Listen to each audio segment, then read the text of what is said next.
Hello, this is Mole Man in the morning. Good Mole Man to you. Hello, welcome to Mole Man in the morning. Shit, I couldn't think of one. Cool. Nailed it. Oh, this is going well. It's been a while. It's been a hot second. You know. It's been a while. I couldn't think of I was trying to think of a gambling related one, and I couldn't really. Hold on, I've got one for the second episode. A Mole Man. There you go. Okay, cool. Nailed it. Perfect. No notes. Nailed it. I am a professional. MeUndies sponsor us, baby. Welcome to Mole Man in the Morning. We are a podcast about how The Simpsons has a lot to say about society. I am your host, John. I'm joined, as ever, by my compulsive gambling co-hosts, Matt. Bing bong, everyone. Bing bong. And Michael. Hadley ho, slaughterinos. Whoa. Hey, that does sound like you change one letter, and that's very insulting. Yeah, well, this is how I want to address our audience. We're also joined by another returning champion. We've got John, who I think was our jet plane expert last time. Resident expert of Uganda, resident expert on jet planes, and today, resident expert on the military-industrial complex. Hello. Yes. I will actually talk about the military-industrial complex in this episode, so... That's why I brought it up. All right, yeah. Cool. No, I look forward to it. Should be good. We are getting well into season 5. We are on episodes 10 and 11 this week. We've got Springfield spelled with a dollar symbol instead of an S, brackets, or How I Learned to Stop Worrying and Love Legalized Gambling, which Rolls off the tongue. Yeah, real does. I'm gonna have to leave that out of the titles for the video. Yeah, that and title's podcast, not on the Disney Plus one. Yeah, like, because it's stupid. Yeah, it's not a great idea. It's really not. Can we say? Can I say before we go into it, because we've actually had something happen on this day today. Me and Blaney were talking about it before the show started. Rest in peace, bloody Ozzy Osbourne. It's fucking crazy. Oh yeah, news is happening. Yeah. And me and Blaney also joked that we had more of a conversation about Ozzy Osbourne passing away than we did the Queen. when I mean, what did the Queen ever do that was worthwhile? When the Queen died, when I heard, I was out with my dog, and I just texted Matt saying, "Queen's dead, isn't it?" And I think I just replied, "Yeah, do you want to play video games?" Yeah. I just didn't give a shit. I think that's the correct reaction, really. Yeah, a little bit. I was in a Wetherspoons when the Queen died, and the only reason I looked up to look at the screen is because an elderly gentleman behind me went, "No!" Oh, what a sad little man. So, patriarchy still exists here in the UK. Well, I can't remember where I was when I found out. Probably scrolling Twitter, to be honest. I found out that Michael Jackson died before a lot of people in the UK because it was reported earlier in... Yeah, I did it. That was why. Because it was reported earlier in America than it was in the UK. So, and I was talking to an American friend at the time, and they messaged me saying Michael Jackson's died. I was like, bullshit. And they're like, no, seriously. So I went downstairs and told my parents, and they went, bullshit. And then 10 seconds later on the news, it came up, breaking news, Michael Jackson's dead. I was like, ha ha ha, I knew this. My brother broke the news to me by going, "Guess what? What? He did a moonwalk of Michael Jackson." I went, Michael Jackson? Then he fell on the floor and did fake to death. I went, "Oh, okay." What an elaborate way to let you know that a singer has died. No, him and his brother just communicate through interpretive dance. That's how they... like twins make their own language when they spend too much time together. It's just their secret language. Conversations with them take ages. We'd both been drinking. That didn't help.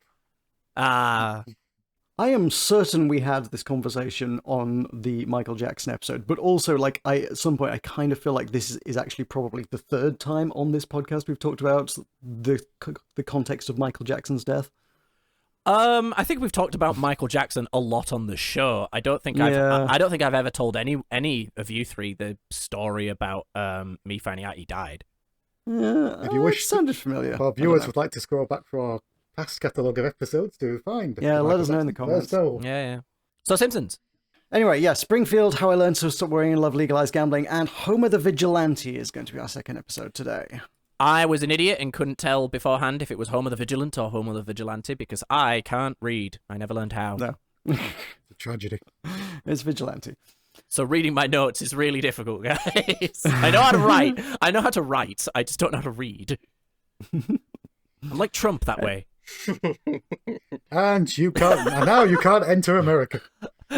Oh shit! Yeah, I should. I actually do need to go to America. They're going to start charging everybody $250 just to get into the country. So, Oh, you fucking even less joking. tourism. No, that's the thing they want to do. Oh, They want fucking a hell. tourism tax. And somehow Well that's done. the least worst thing that could potentially happen. I mean, it probably, but also it's not great if you do want to visit America for. I'm gonna be actual there reasons. for 2 fucking months. Oh well, sorry, bad news. So sorry you had to learn like Bad this. news bears. Yeah, well, you know, I also learned Ozzy Osbourne died from Reddit, so Anyway, maybe we can drown our sorrows with some drinks. yes, indeed. What are we drinking today, guys? I went with a classic, one of my favorites. I got an Asahi. Ooh, that's a good beer. Cool, solid. So they sold it in the local Tescarino. Picked it up. Mostly because I looked at like some of the stuff I'd never tried before because I always try and try something new on the show every time. But then I just think, sometimes you just think, do you know what? I want my beer. Nothing wrong with that. Your beer. Well, my Yeah, beer fair of enough. choice. He owns shares in Acai, Yeah, I actually own the whole plant. and yet you won't Surprise. sponsor us. I'm actually rich. Incredibly rich. They're one of the biggest breweries in the world. Damn. What is our guest drinking? I am drinking Iron Brew. Yeah, very good. Yes. Good stuff. Michael?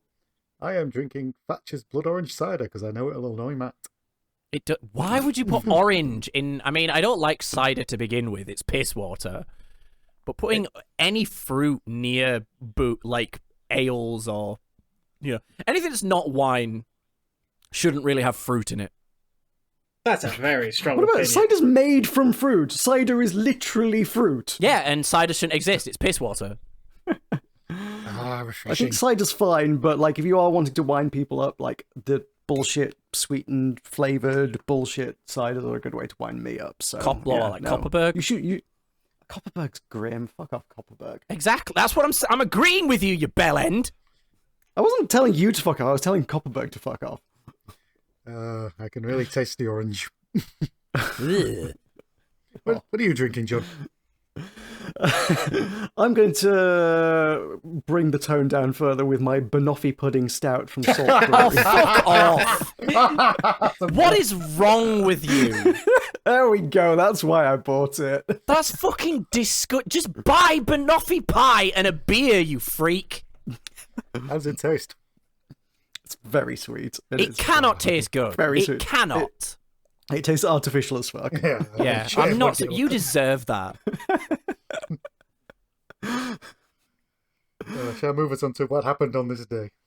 Yeah, what was this day? I forget what this day was. I looked it up. We're in December, right? It's December 16th, 1993. I'm alive. Woo! Hey, last Simpsons of the year. So, headline: Shannon Doherty was fired from Beverly Hills 90210. Tragic. Rip to that particular acting job. Yeah. Nirvana performed an acoustic set in New York City, which I'm pretty sure happened on the last podcast. So I'm a little We confused. talked about that last time. I think they played it last week and it was broadcast this week. Ah, that makes more sense. Okay. I think is probably what this is, yeah. And the world's shortest woman was born this day. Was what? Was born. Sorry. Yeah, the world's shortest woman was born. It's just I shouldn't laugh, but just when a sentence starts with the world's shortest woman, it's very amusing to me. Yep, Jyoti Amge of India. 31 Fair years enough. old. So happy 31st birthday, even though it's not December the 16th. Yeah, that means I'm a couple months older than the world's shortest woman. Apparently so. So, our US number one is Again by Janet Jackson. And our UK number one is Babe by Take That. Ugh. Not a Take That fan? No. I'm sorry, all of the middle-aged women out there. I think take that a kind of shit. He light my fire. Not doing anything for you? No, it doesn't. It doesn't light my fire. I'm not sure I know either of these songs off the top of my head. I'll probably recognise them if you play You them. do. Like, you will have Imagine what heard they a Take That song. You are British. You will have heard a Take That I song. will have heard Take That songs, but if you Yeah. say, oh, Babe, I'm like, no, I don't know. No, that one doesn't ring a bell for me at all. Yeah, it's a bit over my head. I don't remember it off the top of mine. Anyway, chalkboard gag. Right. I've Already forgotten it. Well, shame on you because it's a cracker this week. It kind of ties into the opening as well. Yes, it Like, it's does. slightly thematic. Yes, it's I will not say Springfield, just to get applause. Mm-hmm. Oh, I suppose that is. Yeah, that does. Yeah. It has a whole It's got the opening name of bit the where title. everyone's going, way, Springfield, over and over again. Oh yeah, because of the like The oldie-timey movie. the oldie timey movie. Yes. Yeah. I paid Before the attention. oldie-timey movie, we've got a couch gag. Yep, and the family running to each other and shatter. I liked this. I liked both the chalkboard gags, the couch gags this week. I liked them both. Both of these couch gags this week were both part of that one time they decided to do 3 couch gags. When did that happen? Right. Oh, Okay. yeah, I remember this. Yeah. Take 1, take 2, take 3, and yeah, just to fill runtime because they had a short episode. Yeah, I'm trying to remember what the other two were. Well, the other one is whatever's in the next episode, which is the family explosion. explode. Oh, yes, you are right. Yes. Second one was presumably frantically checking it out. They become a blob. Ah, yes. As all families should eventually strive. So imagine we'll see that next time. Oh, yes, we might get that in a couple of weeks. Hmm. Let's get on to the episode, and we start with the aforementioned newsreel. A classy, old-timey, like 1950s sort of deal where we get the introduction of the News on Parade Corporation presents News on Parade Corporation News. Sure. It was the Okay. amount of pauses, man. This was they like lengthened this episode specifically for this bit, and it's like, okay. Yeah, I mean, I did note during the title "long episode incoming" because it went straight from chalkboard to couch gag, and I was like, "There's no in between." I think we should probably say that the first 2 minutes of this episode have absolutely nothing to do with the plot, really. No, it does. Absolutely it does. kind of did. No, This is like the to be fair, This is absolutely the inciting incident. yeah, like this episode, like kind of just gets into it, gets going with Yeah. it pretty quick. Like the next one's actually even more so, but like, yeah, it doesn't really mess about too much. This one. I'll get to the bit that. Yeah, okay, well, we'll get there. So the newsreel begins, and we get bringing you the world of current events. So we see an atomic bomb go in the background, and the soldier's teeth fall out, and he falls over. God, this was grim. They were doing. Did atomic anyone tests else at the find time. this episode kind of really depressing because of the undertones? I was just like, fuck me, this hits home in the modern age. It kind of does. Yeah. We also see the world of new gadgets, which includes the family being absolutely terrified by the train that they think is going to hit them through the television. This actually happened in a cinema. I think that's so wild. And we get Like, a cat. I was just going to say that it's one of those things again. Like when you look, technology has advanced so quickly in such a short span of time. But even as someone who like grew up, like all 4 of us did actually, of growing up through the transition from like cassette tapes to CDs to downloadables, from VHS or Betamax to DVDs, Blu-ray, to streaming all that stuff. It's still hard for me to comprehend the idea that you would think like a shitty projection of a train driving towards a camera that you would think it is about to run over the cinema. That's still wild to me that you would believe that. Yeah, I mean, yeah, but Technology as a way of throwing people. No, exactly, yeah. New technology is always like scary and surprising. You're always surprised at how much technology can do. But that's still kind of baffling to me. I don't know why. I'm like, you're told. Well, actually, I suppose I don't. Were they told what they were going to see before they went into the projection room? Because imagine, yeah, you go into a room and then one of the walls just lights up with the image of a train coming at you. That would be fucking terrifying. Yeah. yeah, especially if you weren't expecting it. Yeah, that's what I'm very curious. I need to read up on that event because I find it fascinating. Mm-hmm. We also get a cameo from Amos from the Andy and Amos show. Hello, everybody. Yep. Yep. Yep. Assume this is a reference that appeals to people from the 60s. Yep. And we see that It was most of Simpsons, really, but... But Springfield is on the grow, and we get to see the evidence of this, which are that we have a booming galosh business, a aqua car, and Professor Rubbermouth also hails from Springfield.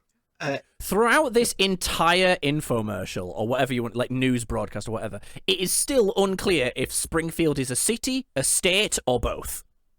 Because they keep using it interchangeably throughout this one bit. Do they? Oh, yeah, they say the state... Well, they say the state's first aquacar factory, but it could be the state's first factory is in the city of Springfield. Interestingly enough, because this is where my research kicks in, galoshes are like an overshoe. It's basically a welly that you put over your regular shoes that you're wearing. Because I had no idea what they were.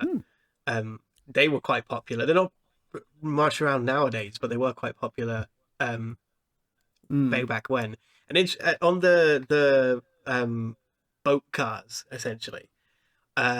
It's been tried so many times. But it's so difficult to do. But during I think it was the 70s, there was like an actual cohesive effort to make them a reality. Because people thought, especially in cities, because cities are mostly built around waterways, that if you could make a floating car, you could alleviate massive amounts of traffic by just having people drive into the river. They tried it in London as well. The problem is, if you seal off the undercarriage to a car completely, you almost certainly kill off the air supply, and then the engine can't run. So they have massive cooling issues, regardless of like how well you build the rest of the car. They always have massive cooling issues, which limits their range. No. I'm not surprised it was a big thing in America as well, because like one of the reasons America prospered so quickly is because of the amount of rivers that could take you like nearly across the entire country. Yeah, and the amount of freight you carry on them. Yeah, exactly. Well, speaking of freight, we see a dog pulling a wagon that's got a I'm pulling for Springfield sign. Even he's doing his part. I do love that old school, like, Springfield now kind of. I love it. It's great. So the film ends and we see that they were in a movie theatre and young Grandpa Simpson and Jasper leave, and Grandpa dismissively says, "You'd think the streets were paved with gold." And because they are. And we then see a man unable to get any traction and immediately crashes. Yeah, is that true? If the streets were paved with gold, would it be that hard to drive? Oh, that's a good point. Well, there'd be no grip. Would be my hope. Well, gold's really soft as well, so it'd probably bend. Not bend as in like like weight, but it would over time get the shape of it would change. Yeah, I think the principle would be the same as ice, wouldn't it? Yeah. So well, I mean, ice, like it melts and makes water as a layer under pressure. So like you would, like gold wouldn't like have no traction at all. Like it would have some, but obviously like not as much as tarmac. So I don't think it would skid like it's on ice. The friction coefficient for gold is 0.49. For ice, it's 0.05. And for cement, it is 0.8. So it would be significantly slippier than cement, but nowhere near as enough as ice. So braking would be a problem. Yeah. And like, But this is the hard-hitting research you come for on Man in the Morning. That is for gold on gold friction. So it would change depending on gold on gold. So using. Oh, so we have to make the tires. I swear out of gold. I've googled at least gold on gold friction at least once in one of my lonely nights. But gold is used as a lubricant in certain industrial processes. I seriously? Find out which ones. Yeah, seriously. That's crazy. Let me just see if I can find some more info on that. Then see that the background fades and we go into the present day. Well, we're learning if gold is lubricated indeed. And just wanted to observe the background detail that they were walking past a vinegar parlour while they're grousing about the state of the world. Which becomes a porno theatre in the present day. Yeah. Oh, what were the names of the... I know one of them was I'll Do Anyone. What was the name of the other... It was the other porno? something. Sperms of Endearment. Yeah, Sperms of Endearment, yes. Speaking of lubricants. And Grandpa passes a bum, and If you're using sperm as a lubricant, man, you're doing it wrong. depends what you're doing. Fair. You can't argue with that. I'm sticking it to my tires to drive on gold. Leave me alone. I don't like this conversation If you would anymore. like me to segue it back into gold as a lubricant, Please do. according to a study by Science Direct, gold is an additive in certain lubricants because of its it's inert essentially. So you can yeah. you're not not going to conductive. cause any engine wear with it, and it's got a decent friction coefficient, but it's used as an additive, especially in some certain engine oils, rather than being a lubricant by itself. A lubricant itself, yeah. Okay, That makes sense.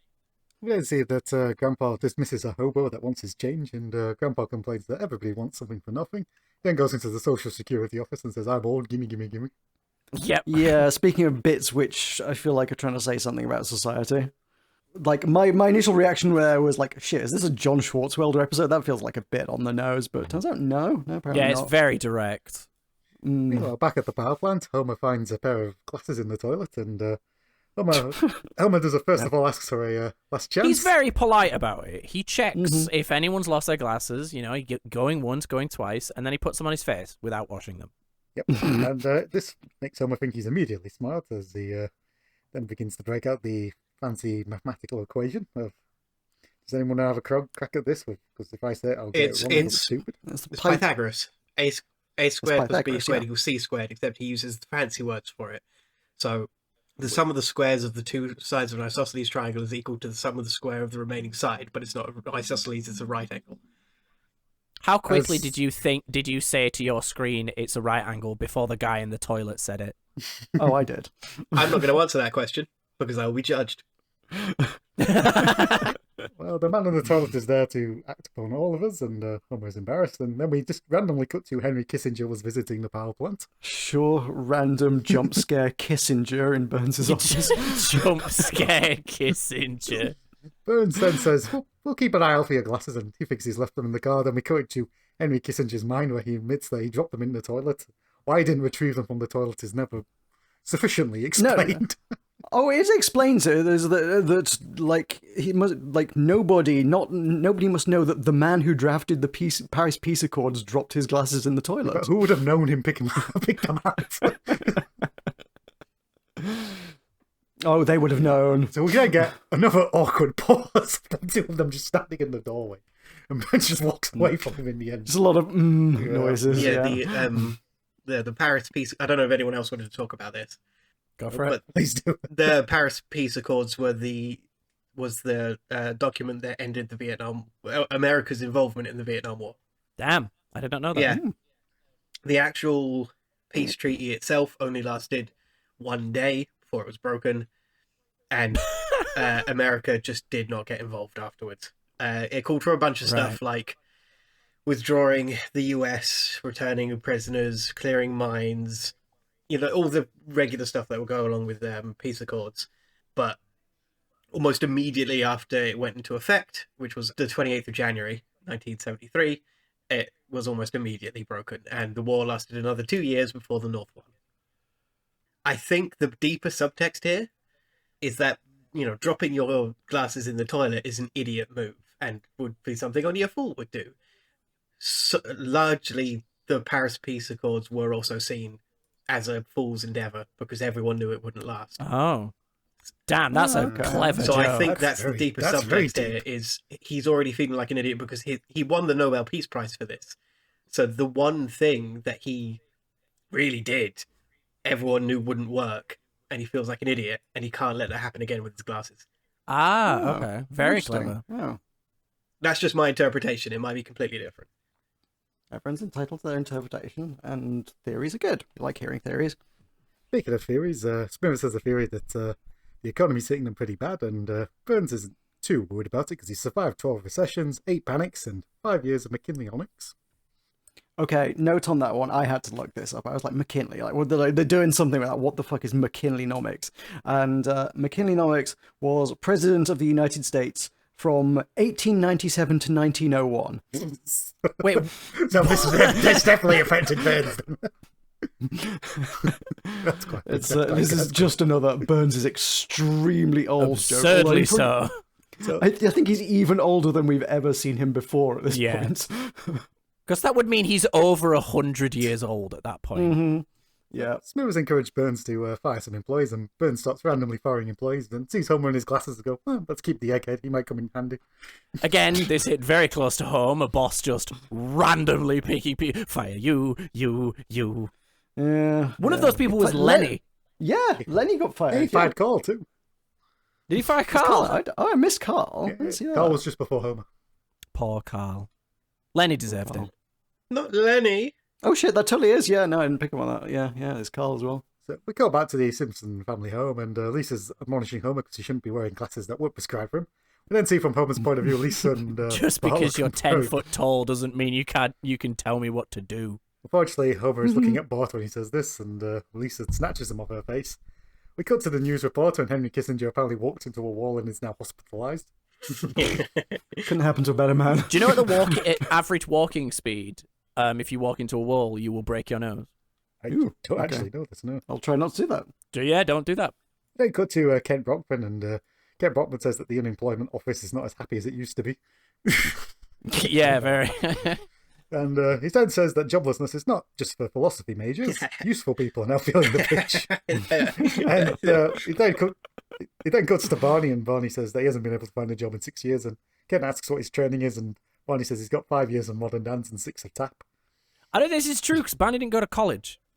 He may have gone to dance school. I think one of the flashback episodes, I don't know if it's happened yet, but when they flash back to Homer in college, because I think Homer went to college and dropped out, and I think Barney did the same. It depends on which episode, because in one episode he didn't go to college at all, and then in later episodes they then essentially retcon it to say that he did go to college. Oh, okay, fair enough. Because there's the bit where he's like with his guidance counselor and he's filling out the form to go to college, and he gets distracted by a dog with a ham. Yeah, because he does actually go to college and runs over the dean. Yep. Well, that's when he goes to college as an adult, not when he was supposed to go to college. We then cut back, and Ken Brockman explains that the economic slump began when the government closed Fort Springfield, which meant the liquor and the prostitution industries went belly up. and then Ken Brockman's the Duff Brewery is still like in action. I think they're doing fine on terms of liquor. I think he must mean hard liquor. Yeah. I guess so. Also, or quality liquor. Interestingly enough, there are it's a legit thing that a military base is the center of economies for certain towns in, well, in any country. It happens in the UK as well. But considering the size of the US military, there are, like Fort Bragg, there is like a town and city around Fort Bragg, but Fort Bragg is huge. And most of the city's economy is run either directly through or as a consequence of the soldiers living at Fort Bragg. Although, having said soldiers, they might actually be Marines, and someone will be quite angry that I call them soldiers. That's fine. I don't know the difference. They do, and it's a touchy subject for them. Well, not a touchy subject. It's just, if you train for a certain amount of years to be a thing, and then people call you another. Well, they should stop being such fucking snowflakes, then, shouldn't they? I am not getting shot over this, so we move on. We do in fact see that the prostitutes are in fact trying to hitch a lift to Fort Bragg as well to find more work. And at the risk of being unpopular, Ken Brockman blames us. Oh, it's the I viewer. think he's right to do it though. Yeah. You the viewer are the problem. It is our fault. It's nothing to do with the government. So we cut to the Springfield Town Hall, and Mayor Quimby proposes that his plan to solve the economic crisis is he's going to skip town and run for mayor in a more prosperous town, and then he'll send for everybody else. He gets booed, so unsurprisingly, for this plan. I like how he's just got the suitcase full of money ready to go. As if he was just on like starter's orders. As if he was already thinking, oh yeah, they're going to love this plan. I don't think he was waiting for approval. I think he was just going to go. So Lisa comes up, and Mayor Quimby recognises as the little chick with the gleam of hope in her eyes. Lisa gives up her piggy bank to help the cause, and Mayor Quimby's delighted because he can now tip the sky caps. Shut the fuck up, Lisa. Hey, Mayor Quimby got $15 out of it. Grandpa Simpson tries to inspire the town by saying all they need is good old-fashioned Gumpton and some elbow grease. Starts rolling up his sleeves and falls asleep, and then Quimby starts banging on his gamble like he's trying to quell a riot. Grandpa is sleeping, standing up. And but then sees Skinner stand up, and he suggests that they legalize gambling. Everyone talks excitedly about this. It's weird that they had Skinner do that. Yeah, well, who would you have deliver that line then? Mr. Burns. Yeah, or Mo. Well, It seems. Or Mo. Yeah, Mo would have been a great option. Well, they obviously use Skinner so he could use the follow-up gag of, some of the revenue could go to help underfunded public schools, and nobody's doing that. Yeah, but then he could have just stood up after Mo suggested gambling. Like, what can I say? Skinner likes gambling. maybe, yeah. I mean, he did go to Nam, so they did a lot of that over there. Flanders asks Reverend Lovejoy what he thinks, and Reverend Lovejoy says once the government's approved it, it's no longer immoral. The audience starts cheering. Also, question: how can the mayor of a city legalize gambling in a state? Am I misunderstanding something here? They've got a very devolved government in Springfield State. Also, local ordinance. It might be legal in the state, but local ordinances in the city may not legalize it within city bounds. Okay, right. So it's like legal in the state of Springfield, but not legal in its not capital city, Springfield. Yeah, but you know it's going to be legal in Shelbyville because those bastards would have that sort of thing. Or capital city. Well, there are different rules for Puerto Rico. You've got to accept this. I think Reverend Lovejoy's line there, once something has been approved by the government, it's no longer immoral, is fascinating. And, like, I've been turning that one over in my mind all day, to be honest. And, like, it just hits really weird because, like, Reverend Lovejoy is essentially our show's mouthpiece for religion. And, like, that's not really the church's approach to things. But that's kind of what Reverend Lovejoy is for. It just feels really weird to be doing that, especially when, like, the church has spent so many decades trying to grasp power and arguably has achieved much of that at this point.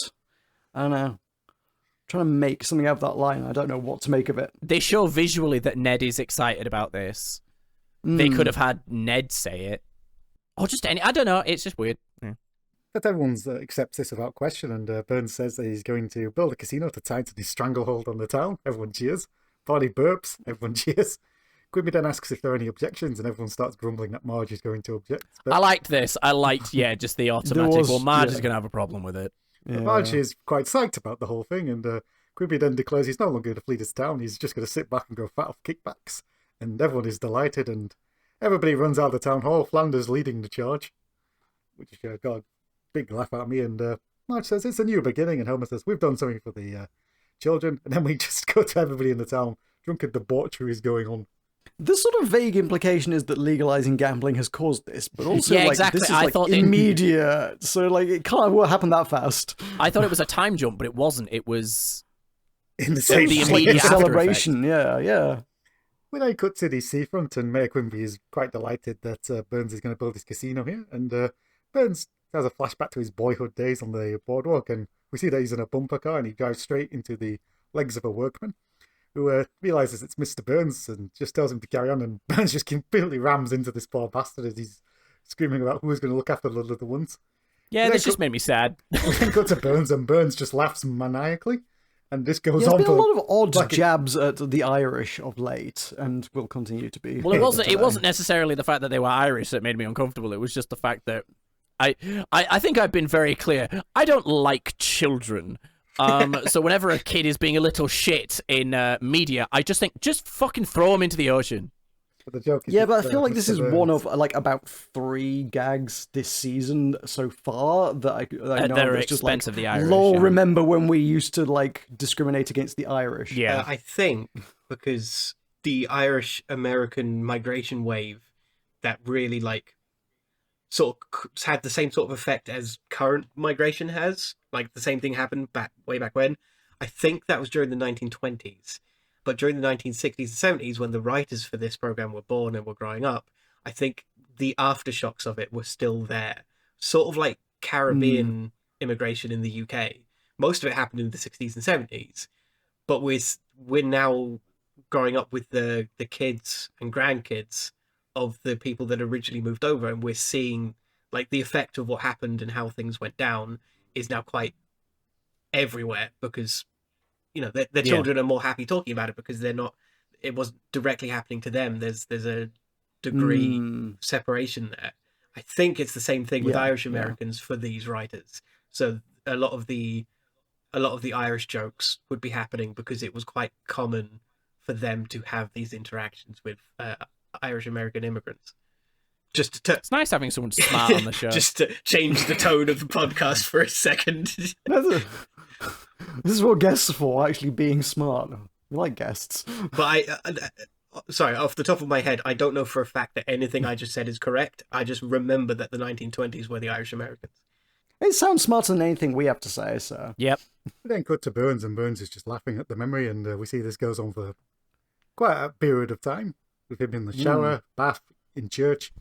Burns finally stops laughing and wonders what he was laughing about. Then I did like that he was polite enough to laugh quietly in church. Yeah. Burns stops and then wonders what he was laughing about, and realizes it was the crippled Irishman and starts laughing again. And then it's cut to see the designers for his casino, which include a very nice attack on the British of... Oh, thanks, I hate it. which Accurate though. She's from Sussex, but she's got a Cockney accent. Yeah, that's what all the Southerners sound like, right? Clearly. That's This what is what all Americans think Brits sound like. we all talk like that, man. It's like a northern London accent that existed for like 100 years, maybe. It doesn't really exist anymore, and everyone in the country either sounds like that or like the Queen. Yes, that is true. We then see the next design is for Woodstock, and the hippie is immediately sent out. We then cut to Captain McAllister, and he's just discussing a voyage to go find some spice and silk. He's hired, he's got the best plan. And Burns tells him they're building a casino, and McAllister goes, "Give me 5 minutes." Will you give me 5 minutes? And then really regret the fact that we didn't get to see what the reworked version of this would ever like. He just crashes the boat into the beach and then puts a door on it. Yeah, I would have gone with it. But Burns decides he's not going to do this because he's going to design it himself, and he knows what people like. He's going to have sex appeal and a fancy name. We then see that the fancy name is Mr. Burns Casino, and the symbol is basically the Starbucks thing, but with Mr. Burns' face. Yeah, sexy mermaid Burns. I imagine Smithers drew that logo. That shocked me. We then cut to the Simpson family dinner, and Lisa points out that she's got a pageant at school, and she doesn't know what state he was, and Marge suggests Nevada, but that makes Lisa's butt look big, so we're not doing that. And Marge instead suggests Florida, because old people like Lisa. And she likes orange juice. Homer is too busy teaching Maggie how to gamble because he's got a job at Mr. Burns' casino. I just want to point out that look at the shape of Nevada, I right? It's basically like a fucked up rhombus. How the fuck would that make your ass look big? Would you want to wear a rhombus? Yes. Well, I'm Okay, guessing fine. that her head would be at the triangle bit, so it would like spread downwards. Then it'd be upside down. Who's to say which way is the right way up on a map? Exactly. We've just got a north-facing bias. That genuinely sounded like your next sentence was going to be that you were going to blame DEI for the way maps are shaped. Interestingly enough, though, people have noticed the southern like drip, the way that all the continents seem to drip down the map for some reason. Yeah. It's just a coincidence, but it has a name, and I can't remember what it's called. I'm just going to see if I can find I'm out. sure there's a conspiracy theory associated with it. I thought southern drip was when you just wore a fucking tracksuit all the time. Hey. Oh, continental drip is the observation that southward-pointing landforms are more numerous and prominent than northward-pointing landforms. Weird.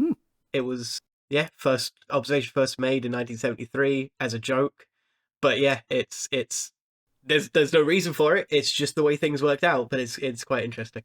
It's because the Earth is actually a big scoop of ice cream. Ah, It's good to know. so where do the birds come into this? Well, we've changed the batteries on them now, so now they're a lot less of a threat. They were a threat. I mean, I've been to a fucking seaside. They are, man. Oh yeah, seagulls, fucking seagulls. Well, it's a lifelong dream of us to defeat the seagulls, and it was We Homer. can't until the Scotsmen change their fucking national bird, for fuck's sake. Wait, is their national bird the seagull? It Yeah, is. that's That's why you cannot legally kill them. It is an actual crime to kill them. So, but now we've God. established that Matt's dream is to kill seagulls, and Homer's lifelong dream And eat was them. to... I would open Kentucky Fried Seagull. What does a seagull taste like? Some of us have tried. Bad. I would imagine. Very sweet, I would imagine. And not in like a good way. It'd also be sweet to see Homer's lifelong dream of being a black Desperately guy. trying to rescue I'm this trying to get. I've done 3 segues here. For God's sake, take that hint. Homer's dream is to become a blackjack dealer, but Marge then points out that his lifelong dream was to be a contestant on the Gong Show, and we get the flashback of Homer and Barney in the giant. in 1977. And Homer and Barney in the giant overalls playing the harmonica while the gong plays repeatedly. It's And, an actual fucking show. Yes, it is. It was a big thing on the 70s. It's a 6.9 out of 10 on IMDb. Brilliant. And, Yeah, when I was reading on it, it like the actual performers weren't there to like impress. It wasn't like X Factor. You went on to make an To be ass of annoying. yourself. Yeah, Right. essentially what Homer is doing here. But Homer takes pride in the fact that he got more gongs than the breakdancing robot that caught on fire. Can I ask why the fuck has he taken a different job? Like, he was the one guy who didn't get fired. He got transferred. Yeah, like from a logistical standpoint, if you're opening up another department, even if it's completely unrelated, it's probably going to be easier to move concurrent employees over than onboarding new ones. This was not dealt with in any way. shape, or No, form. this Yes, was. it It was. doesn't make it. What? They said Did he it? Where? Yeah, When? he says he was transferred or something. It still doesn't make He sense. said I got a job at Burns's Casino, but like that's all. Oh, it was. I'm got just a job. making an Yeah. assumption then. I just assumed that he'd transferred or something. Even if don't- like huh. logistically they just handled it by shifting over current personnel's capacity. Fucking hell, what is happening to me? I sound like a corporate arsehole. Regardless, it wouldn't make any sense to transfer the head of health and safety. No, a nuclear I was plant. thinking the safety technician is probably doesn't have a lot of transferable skills to blackjack dealer. Burns isn't a good businessman. He just is one. Also, interesting enough, on the Gong Show, the woman that played the leading role in Annie, Broadway musical, was scouted from her performance on the Gong Show. Excellent. That's what I had to... Oh, also, seagull meat apparently tastes terrible. I'm not surprised. They eat garbage. It tastes very gamey, sort of like fish, but like it's spoiled. Ugh. Imagine meat okay. tasting spoiled, like, but is fresh. What does it taste like when it's spoiled? You don't want to know. It actually just becomes jam. Seagull jam. Anyway, Simpsons. Tell us about the casino. We're at the casino, and we see that Jerry Gooney is the official greeter for the casino, and he's... Hello, retired boxer Jerry Gooney. Yep, and he's a bit over-enthusiastic of his greeting of Otto, and Otto finally has enough of this and knocks him out. It's funny because he knocked out a heavyweight boxer in one punch. Yeah, I was thinking, because I looked at Jerry... I think it's Jerry Cooney, not Yeah, Gooney. Jerry Koenig. Mm-hmm. I thought this was a joke that he was a heavyweight that got knocked out in one punch at some point in his career, but I couldn't find anything like that. Like, for all intents and purposes, he had a very, very successful career in boxing. Like, he went for the world heavyweight title twice. He didn't win either one, but he went for it twice. He had an 83% knockout rate, 28 wins, 24 by knockout, only 3 losses over his entire career. He's only 68, so he's still around. Wow. Yeah, I'm guessing. I mean, I didn't dig into it. Like, my surface reading assumption of it was lol punching out a heavyweight boxer. Yeah, I assume the reason it was dig any Jerry deeper. Koenig was because the writers had a beef with Jerry Koenig, just like because there was a joke about a particular baseball that team. was Jerry Cooney. Like, he played himself. Yeah, that doesn't mean that the writers didn't have a beef. Yeah, true. I mean, I guess. But like, I mean, if you're interested in like the finer details, he was a left-hand southpaw fighter, but he used an orthodox stance to make his jab way more powerful. That helped him early on because he could finish fights quite quickly. But then when he's got further into his career and he couldn't absolutely demolish his opponents, it worked against him because he had no experience in longer-lasting fights. His left hook was described as the most powerful punch in boxing at the time. He had a really good career. I mean, if you want some behind-the-scenes stuff about the guests in this episode, apparently an early draft of the plot revolved around the restaurant Planet Hollywood because Matt Groening had been told by someone at some point that if they did an episode that had Planet Hollywood in it, the restaurant would get Arnold Schwarzenegger, Bruce Willis, and Sylvester Stallone to appear in it. Damn. Damn. For unknown reasons, they were unable to appear in the episode, notes Wikipedia. Well, Arnie, they didn't need Arnie. They already had Rainier Wolfcastle. That's true. My body, not your bullets. On close inspection, these are loafers. Go to the blackjack table and Homer goes bust and everyone at the table is delighted. Goes to 35. Yeah, I know. 18, 27, 35 bust. Which Texan gives him his hat, which has brought him good luck ever since the day JFK was shot. And Homer's shift ends at that moment and everybody immediately leaves the table. I thought the gag was going to be that then he got the hat and then started playing, did blackjack really well and just kept landing on 21. But no, they went with a better joke. That was also the first instance of the rich Texan. Yeah, they called him Senator here. Yeah. Yes. Senator of, who knows, presumably Springfield State. But then cut to Grandpa at the craps table and he's shaking his dice very vigorously. And this bit went fucking nowhere. Apu is very frustrated and Abe tells him, I've got arthritis, and eventually does drop the dice and one goes into his shoe and we just see him stumbling around the He just casino. fucking hobbles up. What's the fucking joke? I hate this bit. Grandpa being old and weird and I hated awkward. this bit. And I genuinely thought the way it was going to go was that he was doing it deliberately so he could drop the die and then fake, like put in a fake die or a weighted die or something. But no, he just drops it, one gets in his shoe, and he hobbles the fuck off. I hated this bit. so much of this episode is just, frankly, just casino japes. Speaking of casino That's all it japes, is. we cut to Gunter and Ernest, not a parody of Sigmund or Freud at all. And we see that the tiger is on the unicycle and they're saying, how much do you love show business? And we see a flashback of them catching her in the wild, of waking her up and then immediately putting her back to Yeah, sleep. I thought it was very strange. Hey, tiger, wake up! Poof. There's no thrill of the hunt if they're asleep. Yeah. The tiger then immediately attacks them and we just shot them being mauled for good. Did happen in Yep. 2003, It happened. I think, wasn't I think it Yeah, happened like, multiple times, I believe. What a shame.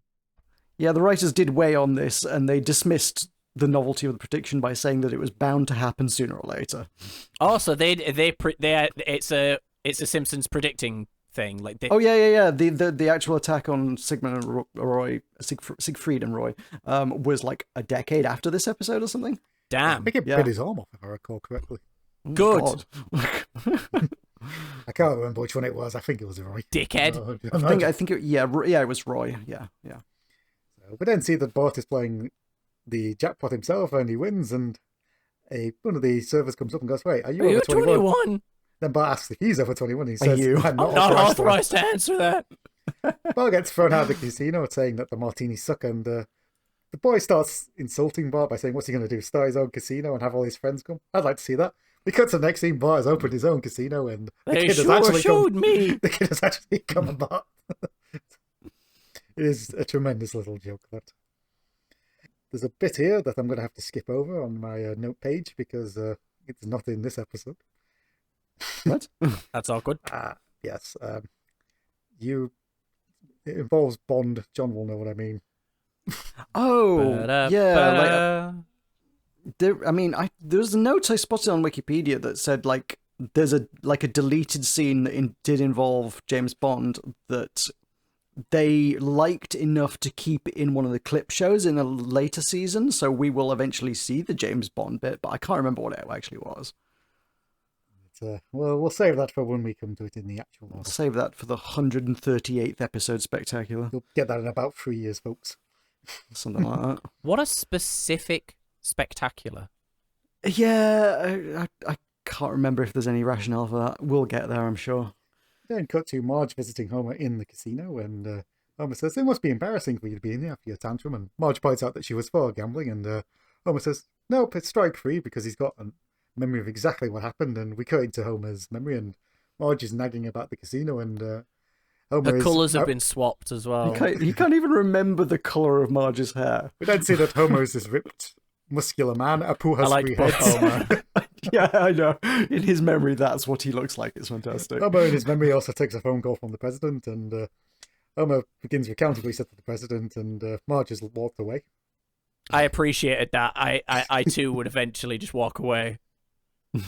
As Marge is walking away, she sees a quarter on the floor and wonders if there's a lost and found.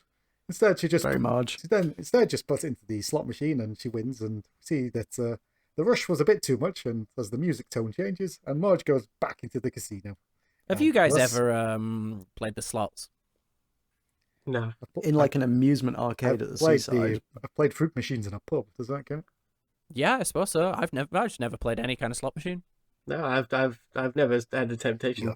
You have not lived. I've never even bought a lottery ticket. Yeah, exactly. I try to avoid any kind of gambling because I have a very addictive personality. So It's probably for the best. he says, sipping his alcohol. Yeah, it's not gambling. Don't ask me about how many gacha games I play. I had a rant with Al the other day about gacha games. I won't do it on here because obviously time, but yeah, fucking gacha games. We got to Bart's Casino and we see some of the odds, which include Mrs. Krabappel's nervous breakdown at 2-1 and the fat kid being popular at 50-1. Bart gets his own TV show 1,000-1, yeah. So if you spend money on that one, you probably did all right. Yeah.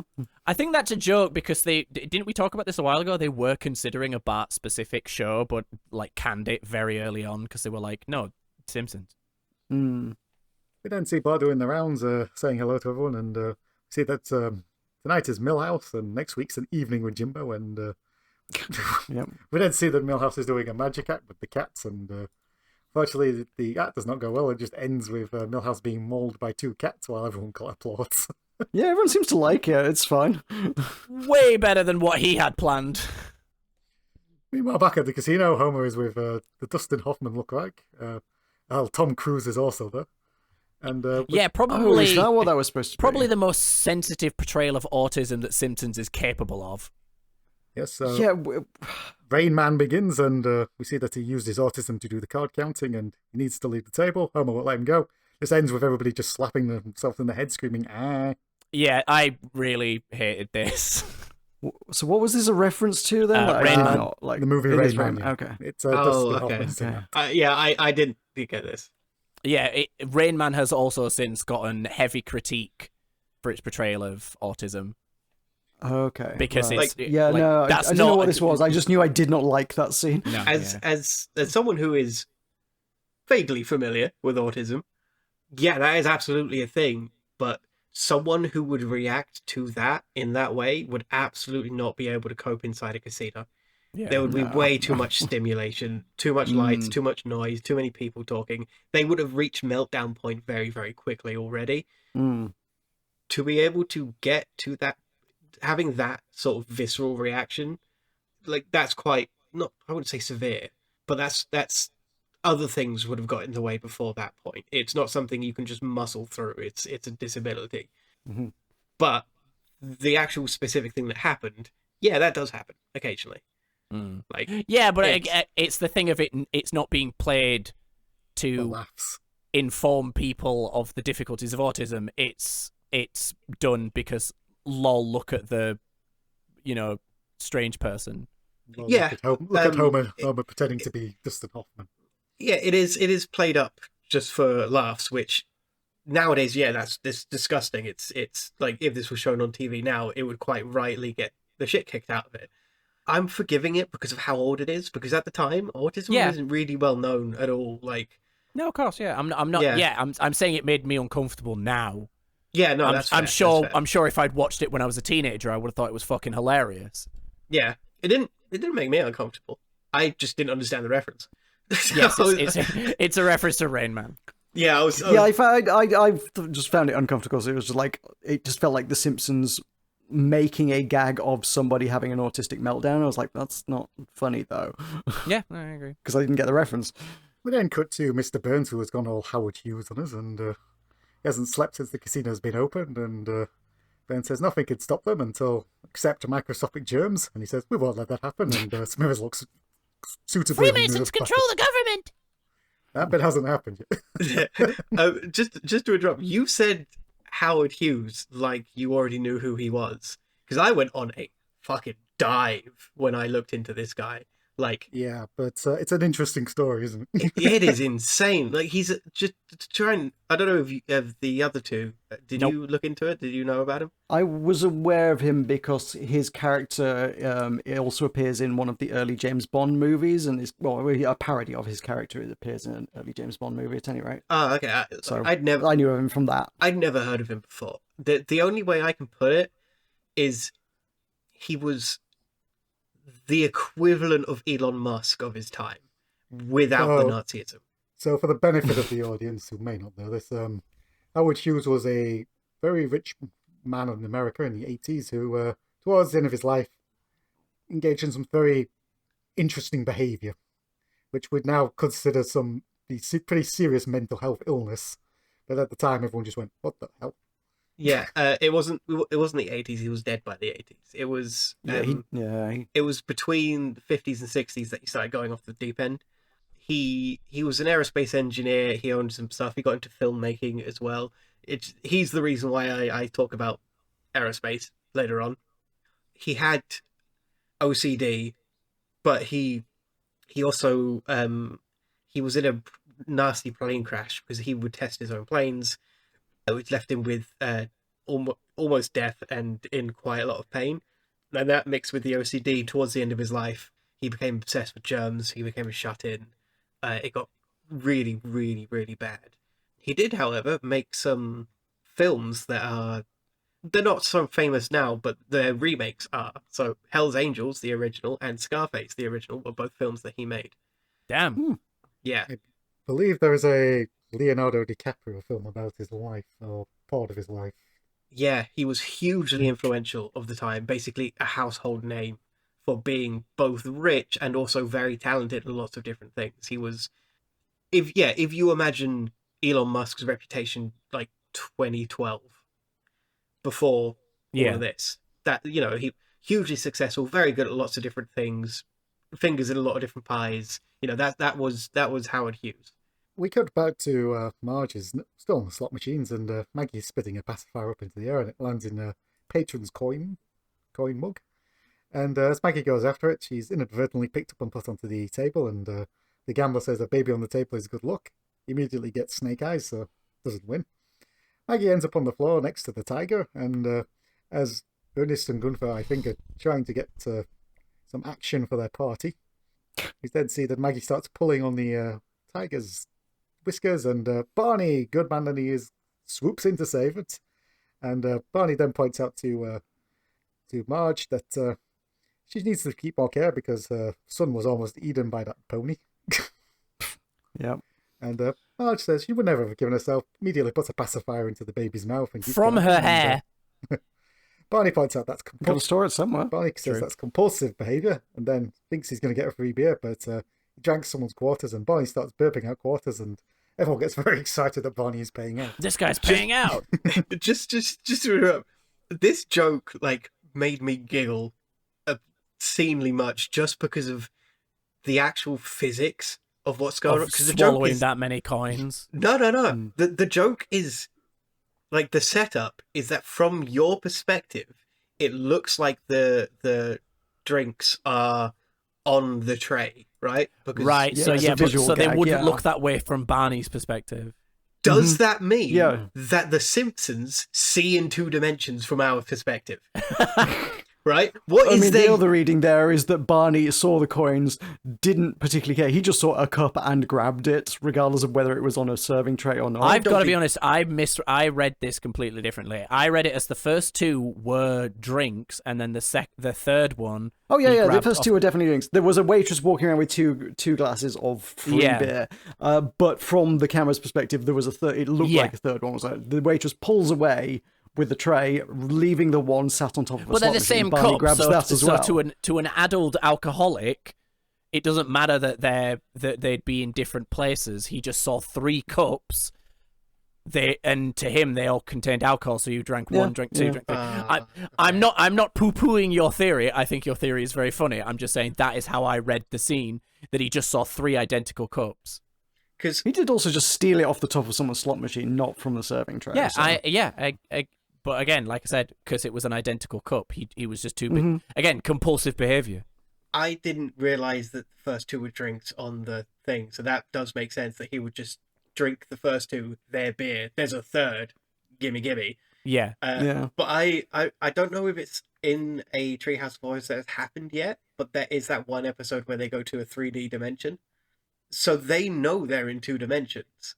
Yeah. Oh, yeah.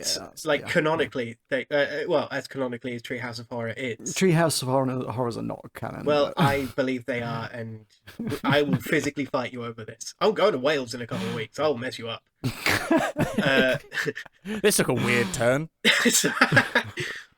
I think someone follow this with a camera. I think they see the world in two dimensions from the same perspective that we do. Therefore, everyone in the Simpsons universe knows that the Simpsons are the main characters. That's why they get away with so much stuff. Because everyone sees it from their perspective. Right. Are you taking a massive rip on a bong right now? It kind of seems like it, I think. I fully expected to hear some bubbles. This is what like half my note page was. I just like got this. It was like, fuck it, I'm going in. Yeah, Please do a video essay on it. Carry on. Well, it's funnier than the next bit. We see that Christy is at an adults-only show, and his adult material is just talking about herpes a lot. The audience finally has had enough of this and says, he's the worst comedian I've ever seen. And Christy says, you're the worst audience I've ever seen. And Christy says, we're just going to sit there and sulk, and everyone's going to sit in silence. Fine by us. Everyone just sits in silence. It's Christy's. It was so awkward. He looks so sad. Then cut back to Burns, and Burns is becoming a bit more maniacal now, and he's worried about the germs. And Smithers goes, what do you mean? And then we cut to Smithers' extreme close-up, and Freemasons control the government. Burns is horrified by this. We then cut back to Marge is playing the slots, and Homer thinks Marge has waited for him, and Homer tries to leave and points out he's going to take the car, and Marge says she'll walk, and Homer goes, what, through the bad neighborhood? And Marge just point blankly tells him to leave because he's bad luck. And Homer misinterprets this to thinking Marge is still sulking that everyone loves gambling except hers. God, the jokes in this episode are so weak. Homer declares that's sad as he walks away, and Marge continues to gamble. Oh, I like this next gag, though. They cut back, and Marge is still at the gambling at slots, and Smithers comes up with two bodyguards and says, yeah, this was good. Yeah. do you think you've gambled enough? And Marge says no, and Smithers goes, yeah, it's fine. Every 75 hours we've got to ask. We're required by law to ask every 75 hours, get her another free drink. God, dark, but yeah. We then cut to the Simpson house, which is a complete mess, and Lisa says that the family is disintegrating, and she's very concerned that the costume isn't being made yet. I like that she's having this conversation with Maggie. Bart tells her to pipe down because the Liza Minnelli impersonator he got was actually Liza Minnelli. So I'm not quite sure. Shots fired at Liza Minnelli. I guess. Sure Liza Minnelli she's done. I think it's more that she's old at that point.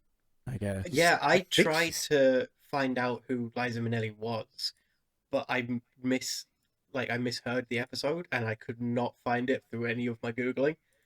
So I had no idea who they were talking about the entire time. I mean, I don't think she would have been that old. She's 79 now, so she would have been like 50 something. 50-ish. Well, yeah. back in the 90s, that was ancient. Yeah, there you go. So. Then Lisa then points out to Homer there's nothing for breakfast. That Homer says you've got to improvise as he makes his clove Tom Collins pie. This, I think, is a clip that makes it into one of the clip shows later. I feel like I've seen this one a lot. Lisa suggests they go to the casino and let Marge know that she's missed, and Homer says there's no reason to as he bites into his pie. And Homer then goes, let's get Mom. I forget off the top of my head what goes into Tom Collins, but it's gin. lemon juice and sugar, yeah. But then cut to Homer and the family marching up to Marge in the casino, and Homer says, you're spending too much time here and I think you have a problem. Marge then points out she's won $60 and Homer says the problem is solved. Problem solved. Then cut back to Burns, and Burns is proudly showing off the Spruce Moose, the plane that he designed. He then informs, which apparently will get to the Belgian Congo in 17 minutes. Smith says that's a very nice model, and Burns goes, model. Oh, I'd like to jump in here. Please do. Yeah, the Spruce Goose. Or its actual designation, the Hughes H-4 Hercules. It was made by the aerospace company that Howard Hughes made. Okay. There's the link. Yeah, it's a seaplane, so it's designed to skim across the surface of the ocean or at low level. It can go higher. They are designed to actually lift off and fly, but when you're that close to the ground, you get a thing called ground effect, which is just the air running off the wings, bouncing off of the ground back into the wings to give you more lift. So you don't have to. You can have a lot more weight flying that low because of the ground effect, and obviously over the ocean where it's mostly flat, except for waves, but whatever, where it's mostly flat. I don't think anyone's ever explained the ground effect that concisely to me before, and I appreciate it. It's fine. It's fine. It was designed originally for World War II because until 1943, America's main contribution to the war was material to both the UK and Russia. And they relied on these massive tanker ships called Liberty ships, which were basically IKEA ships. They could be put together in a couple days, and they were massive, but they were questionable in quality. The Germans' main strategy for starving out the British was to use U-boats and submarines to sink these Liberty ships en route to starve us out. At the time, especially 1941 and 42, they were doing really well at it. Like the Royal Navy couldn't get a handle on it because submarine warfare was new. They were sinking loads of ships. It was a serious problem. So to solve this, Howard Hughes, who was an aerospace engineer during World War II, suggested the H-4 Hercules. It was massive. It was huge. So the Douglas DC-3 was like the earliest passenger plane, the earliest like commuter plane. Could seat 100 or so people. We still use them today. They're decently sized planes. They're quite large. The H4 dwarfs it. It had the... Oh yeah, there's a comparison on the Wikipedia page for it, and yeah, like that is colossal by comparison. Yeah, it is massive. It was designed... Because obviously U-boats use mostly torpedoes underwater. It was designed to skim across the surface of the water to get away from the U-boats while being able to hold enough cargo to make it make sense when compared to a Liberty ship. It wasn't like a flawless plan. U-boats did have dorsal guns, so they could surface and actually have like an artillery piece on the front, and they would have been able to take it out. But that would, cost time. It was just a big old sea boat. It wasn't finished in time for the war. It had its one and only flight in 1947. It was never tested for speed or flight ceiling or anything like that. It just had the one flight. It still exists. There is a museum dedicated to it in the US. It's under this massive dome. It's huge. It's really cool. I loved reading about this. It was so much fun. Yeah, it's in California now, but it's the reason why it's called the Spruce Goose is because of how large it was and the limitations of materials at the time. They had to make it out of wood, especially because aluminium and steel were under embargo, essentially, because they needed it for the war effort. So they had to make it out of wood because it was the only thing strong and light enough to take that load. It did not make it out of spruce, though. No, it was made of birch. But they couldn't publish... They fucking lied to us! It got the name Spruce Goose because its original name was the Birch Bitch. But they couldn't publicize that, so they renamed it to the Spruce Goose, despite not being made out of spruce. It is a pinnacle. Well, no, it's not the pinnacle of aircraft design. It looks kind of goofy, and it is kind of goofy, but it's so cool. It's huge. You could have a football match inside this thing. It is insane. I love it so much. It had the largest wingspan of any aircraft until 2019. Yeah. Oh, so cool. Sorry, we can continue. That was my little... Anyway, Simpsons.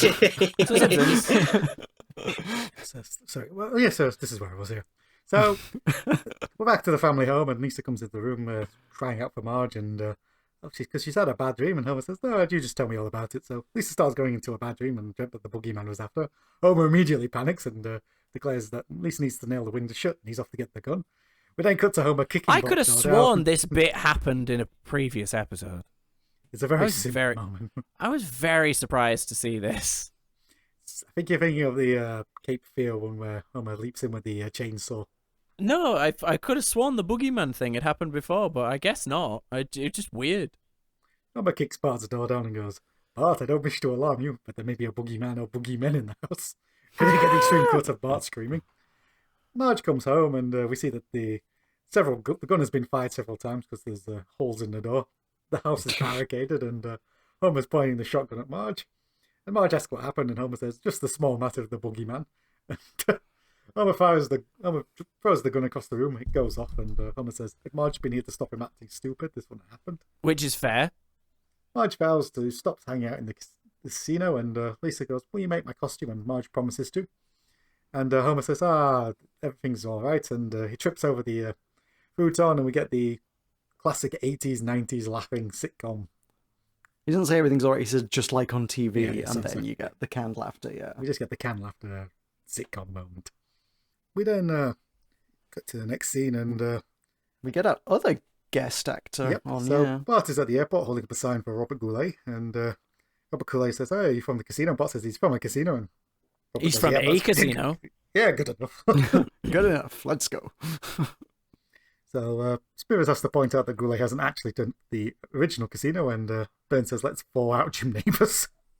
Yeah, I didn't get this because I looked at Jim Neighbors. There's no like, I thought it was a reference to like a TV show where he was frozen or something for thawing him out, but no, he's never really done anything like that. Interesting enough, he is the first person to ever become an honorary Marine. What? Because he played Gomer Pyle in what show was it? The Andy Griffith Show. Yeah, who was a extremely moral but quite simple U.S. Marine who appeared in the show, and he was so popular that the United States Marine Corps made him an honorary Marine. Yeah, that's all I had to add for that. Yeah. Also, like, I mean, my assumption on the begin the thawing joke was like, I didn't look into him, to be honest, but like, my assumption was, oh, it's an oldie-timey comedian that Burns likes who's dead, but for some reason, because rich guys, I guess, has had him frozen for future potential use. No, he died in 2017. He was very much alive when this episode was made. That somehow makes it better. Yeah, kind of does. We then cut to Robert Goulet arriving at the treehouse, and Goulet says he's going to call his manager, and Nelson says, your manager says to shut up. Robert goes, Vera said that? Vera said that? That's so good. We didn't see him struggle to climb up the treehouse ladder. It was a nice little visual gag. We then see Lisa running to the room in a panic, and says that the George pageant is tonight, and Marge has not helped make the costume. Homer points out that Lisa's mom still loves her, it's just that she's a slot jockey now. And Lisa points out the costume is not made, and it doesn't look like the state of Florida, she'll be the laughingstock of the whole school. Homer very resignedly says, it's always something, isn't it? First I drive your mother to the hospital to give birth to you, and now this. I mean, Homer's right, really. I mean, he's done a lot, clearly. I mean, like, couldn't she have just, like, pivoted the plan to one of the simpler states to do? Like, Wyoming is completely square. Just go as Wyoming. Couldn't she have just not attended? All that. Instead of being such a whiny piece of shit. It's later, she's not gonna dump extracurriculars. That's what she. That's very true. That's very true. More fool me. Oh my god, dad that he is attempting to make this costume, though it does take a divert to try to help fix the car. But then we see that the costume is made, and it's basically two pieces of rubber and an orange tape to it, with Florida spelt wrong on the front. And Lisa declares that she is a monster, and Homer wipes away his tear. At Lisa's upset because, no, Lisa, the only monster here is the one that's enslaved your mother. I call him Gambler! Homer says that it's time to save save Marge. We then see Homer run into the casino and curses the casino, and then punches out Robert Goulet's cardboard cutout. And he then goes on a streak of causing havoc with several games in which he ends up making sure everybody wins. He hangs up for someone's phone call for no reason. And we just then see Homer. Can't talk now. We then see Homer running around all the cameras, and Burns says he doesn't want that maniac working his casino, and Smith says we'll transfer him back to the plant, and Burns finally misses the plant and decides to hell with this, and goes back to sanity, even though he still wants to hang on to the jaws of urine. And Burns says we're going to fly to the plant in the Spruce Moose. Tells Smithers to get in, and Smithers tries to point out it's a model, and Burns points a gun at him. Hop in.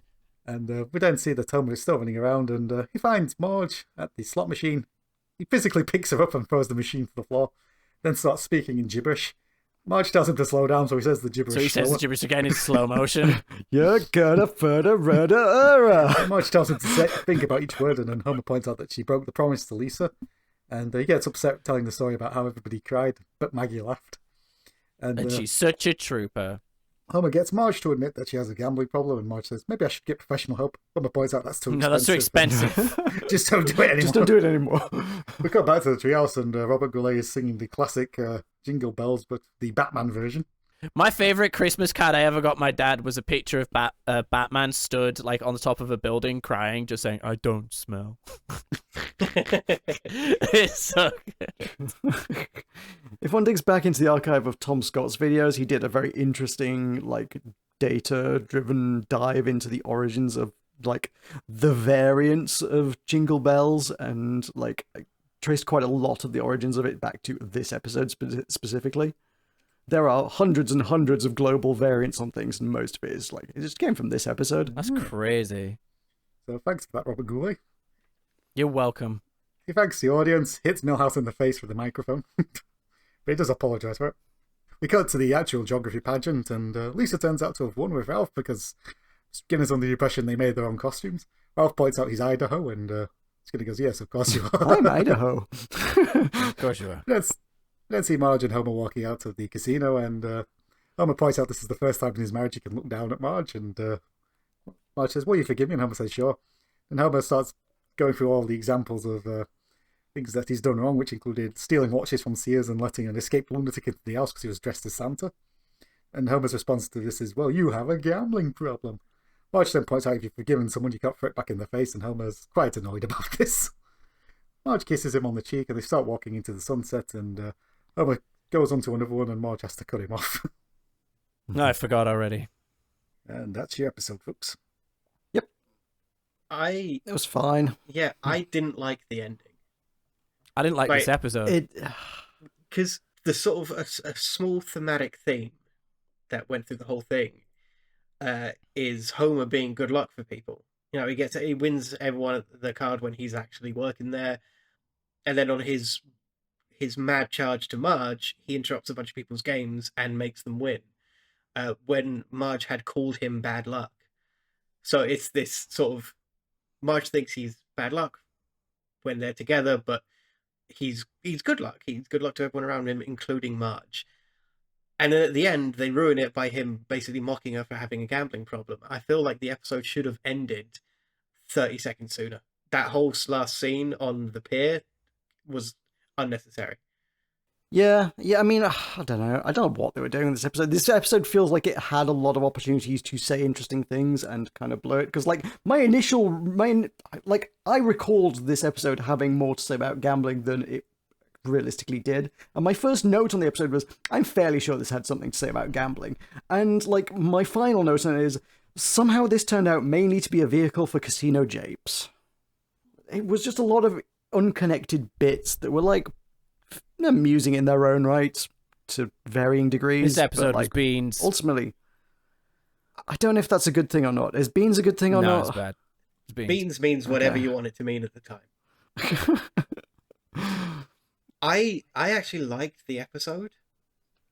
Like, I know it was kind of like a bit disjointed, and it felt like 3 or 4 different storylines duct taped together and thrown into an episode and just be like, let's use a casino to tie it all together. I still liked it. I don't know whether it's just because I haven't watched an episode of The Simpsons in a long time, but it wasn't like the best episode. But I liked it for what it was. It's just the ending that tripped it up for me. I don't think it was like an explicitly bad episode, but like I had higher hopes for it. I've got to be honest. I go into basically every episode of Simpsons we watch expecting nothing, because 90% of them I haven't seen, and I was still disappointed. That's quite strong condemnation. I expect nothing, and I'm still let down. I just didn't enjoy it. It wasn't very funny. I mean, I liked bits of it. Yeah, but there's moments to enjoy in every Simpsons episode. It is hard not to enjoy any moment where Mr. Burns is on screen. He is hilarious. I don't know, just I didn't mind it. It's not one that I'll remember fondly in the top 10 of all my Simpsons episodes. Yeah, exactly. I found it reasonably inoffensive. This isn't going to end up on anyone's top 10 or top 20.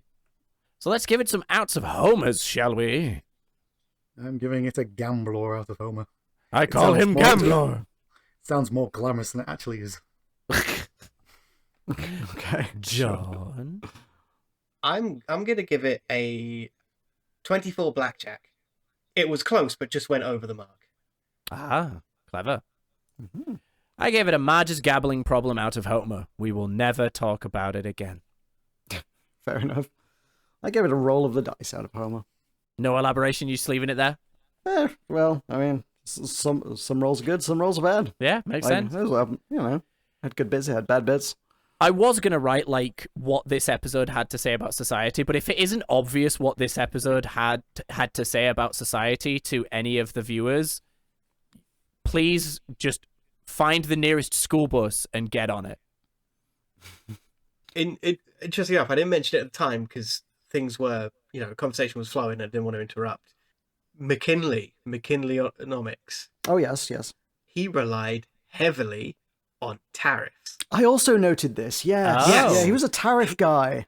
Yeah, but it was like, at the time, tariffs were quite popular everywhere. Yeah. Globalization wasn't a thing yet, so people hadn't realized that specializing your economy and relying on other economies to fill in the gaps that you'd create through specialization would actually make you better off long term. Obviously, globalization has its own host of issues, but we're not here to talk about that. A lot of countries relied on tariffs as protectionism and a form of taxation, and they used them strategically to deny resources and access to other countries. McKinley was one of the major components of this, so using tariffs as protectionism and also to generate more money. However, in modern economics, how much money you have is not nearly as important to your economy as how much money is moving. That's why GDP is just a measure of how much money has changed hands, and that's what we use for like a lot of economic data, because just how much money your country has doesn't really affect all that much, because money doesn't really mean anything, and economists are well aware of this. So your country having like the assets of the UK is in the tens and tens of trillions, like combining everything that we own. It's massive, but our GDP is only just over 3 trillion, and that's because that's how much money is changing hands. It's more important for stuff to move and go to other people and then go to someone else after you've done something with it than it is to have money. Tariffs squeeze how much money moves, but nobody understood this at the time, and it wasn't until the 1930s, I want to say. Hopefully there are no economic nerds in your audience, because they will correct me on this, and I don't like being corrected. But it is sort of a vaguely modern realization that tariffs are usually bad because it restricts how much money can move around, and that slows down your economy and causes recessions.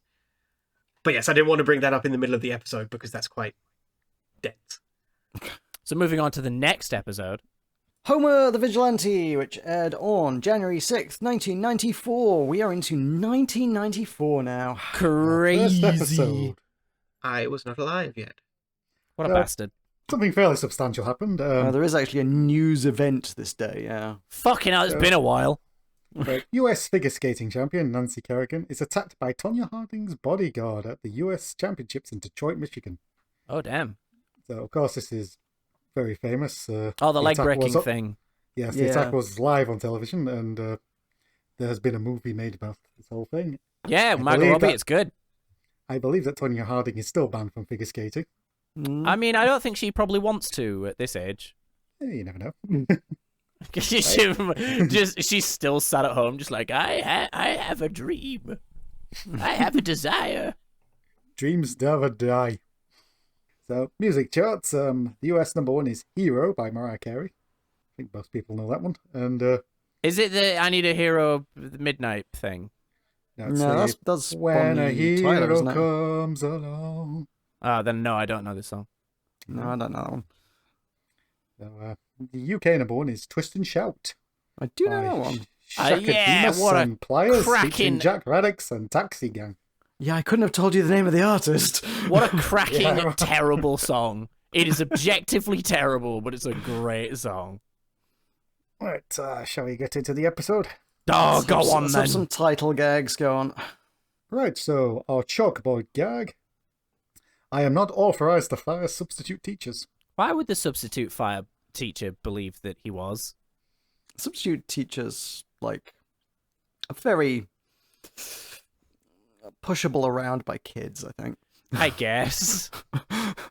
The couch gag. The family run into each other and explode. I laughed harder at this intro gag than I did in anything in the previous episode. And you've seen it before. I have, apparently.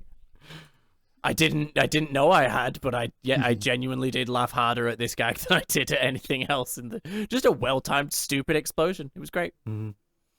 So the episode begins and it's a peaceful night in Springfield. Everybody's snuggled in bed. Bart's got a TV. All's right with the world. Then the Pink Panther-esque music starts playing and we see a man... It's not Pink Panther-esque, it's just Pink Panther, isn't it? Like, it's literally music from Pink Panther, I believe. I couldn't tell you. I know it's not the Pink Panther theme. It's not the theme, but I think I did read somewhere that it was like literally just music from the Pink Panther. It's heavy jazz, let's go with that. Yeah, the music heard during the burglaries is from the Pink Panther, yeah. There you go. Yeah. There we go. I learned something. So we see him sneaking up with his bag of tools, then realizes that the key is in the front door, so just opens it. Why is it? Why is the door? stressful. How is the door locked, but the keys are outside? Oh, that's a good question. The door was locked, but the keys are outside. Yeah. Maybe it's like an auto-locking latch. Yeah, Those are common. Yeah. Don't underestimate Homer's ability to do stupid stuff with something his keys. badly. We then see that Santa's little helper is growling and he's fed some sausages to pacify him. Yeah, we all saw where this bit was going. The sleepwalking Homer walks into the shot and the intruder gives him some sausages. And Homer's just eating the sausages standing up. We then see him enter Lisa's room and we can hear a noise every time she exhales. She's got a saxophone curled up with her. The man switches the saxophone for a party I thought favour. this was clever. This was a cool use of diegesis here, because obviously you just think that the sax bit is in the song, but it's not. It's Lisa playing the saxophone. It's clever. Yeah, I didn't notice that. That's actually that's quite a cool effect. You don't notice it until he reveals that she is playing a saxophone, and then it clicks in your brain that that's where the music is coming from. Smart. He sneaks into Bart's room and takes the portable TV and replaces it with a book called Coping with Loss. Oh, I just when he took Lisa's saxophone and then he runs out the room holding it in one hand. No, saxophones really fucking heavy. Yeah, they're very heavy.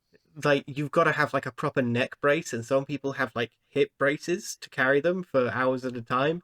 But my brother had a saxophone. That thing was hench. Like, you're not running around with that in one hand. You got to be careful with that. But this is a saxophone for an 8-year-old.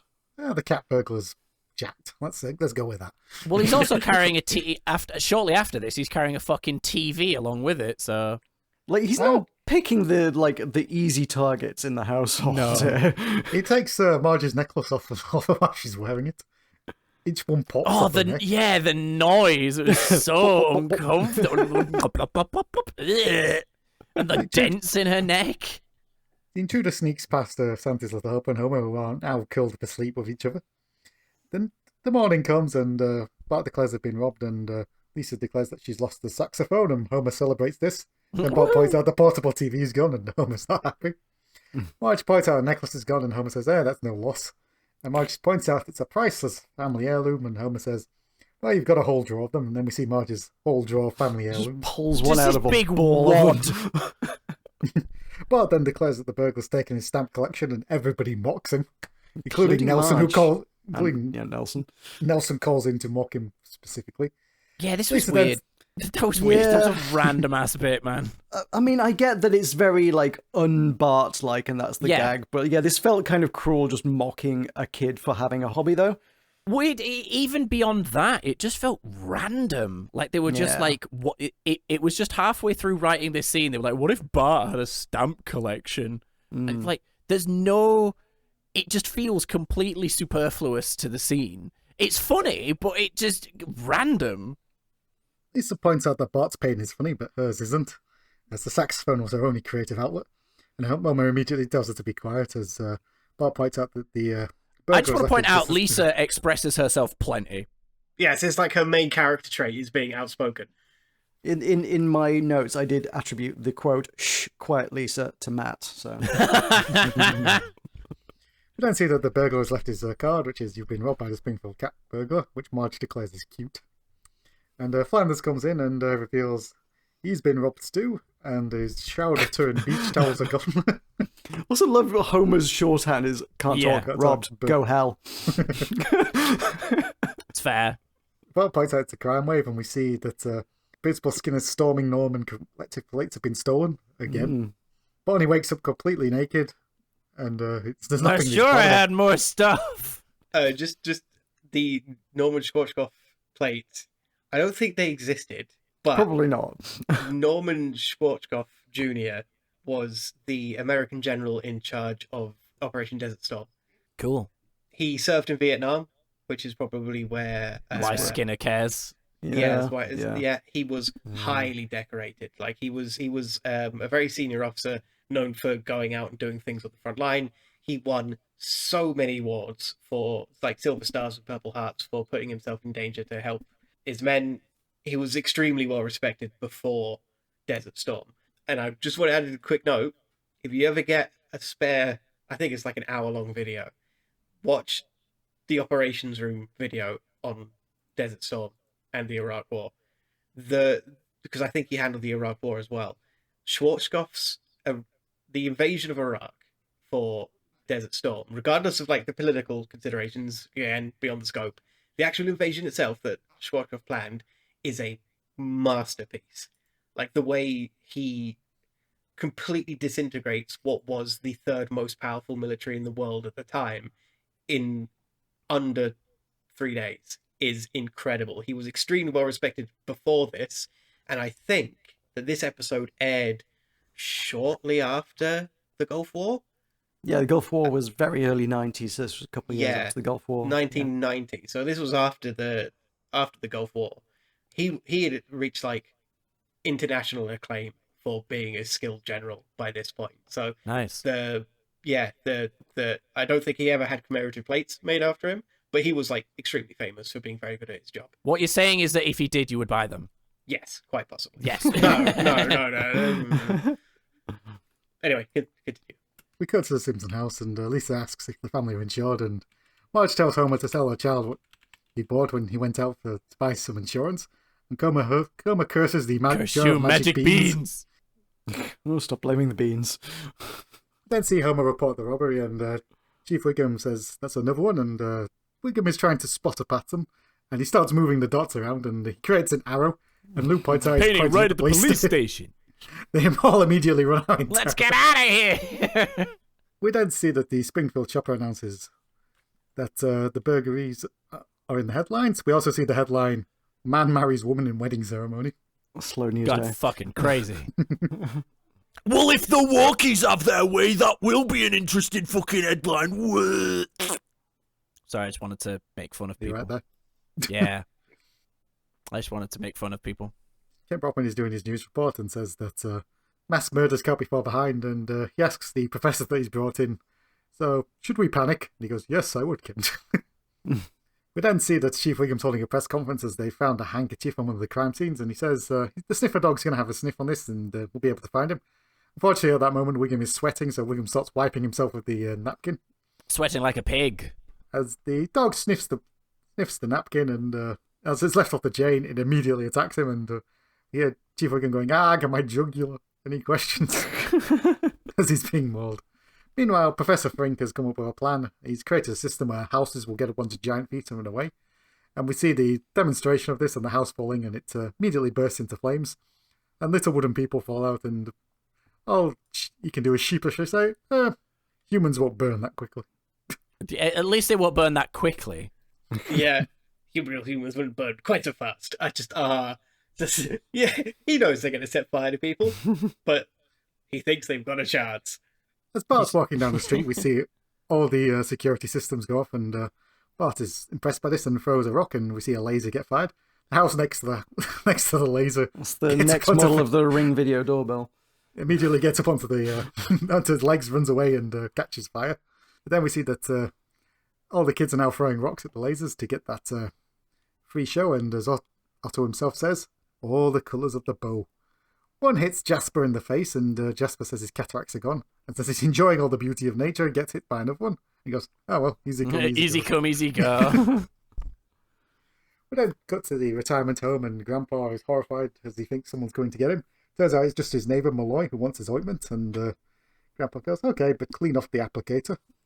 He screams, "It's the cat burglar," and stick a pin in that one. Yeah.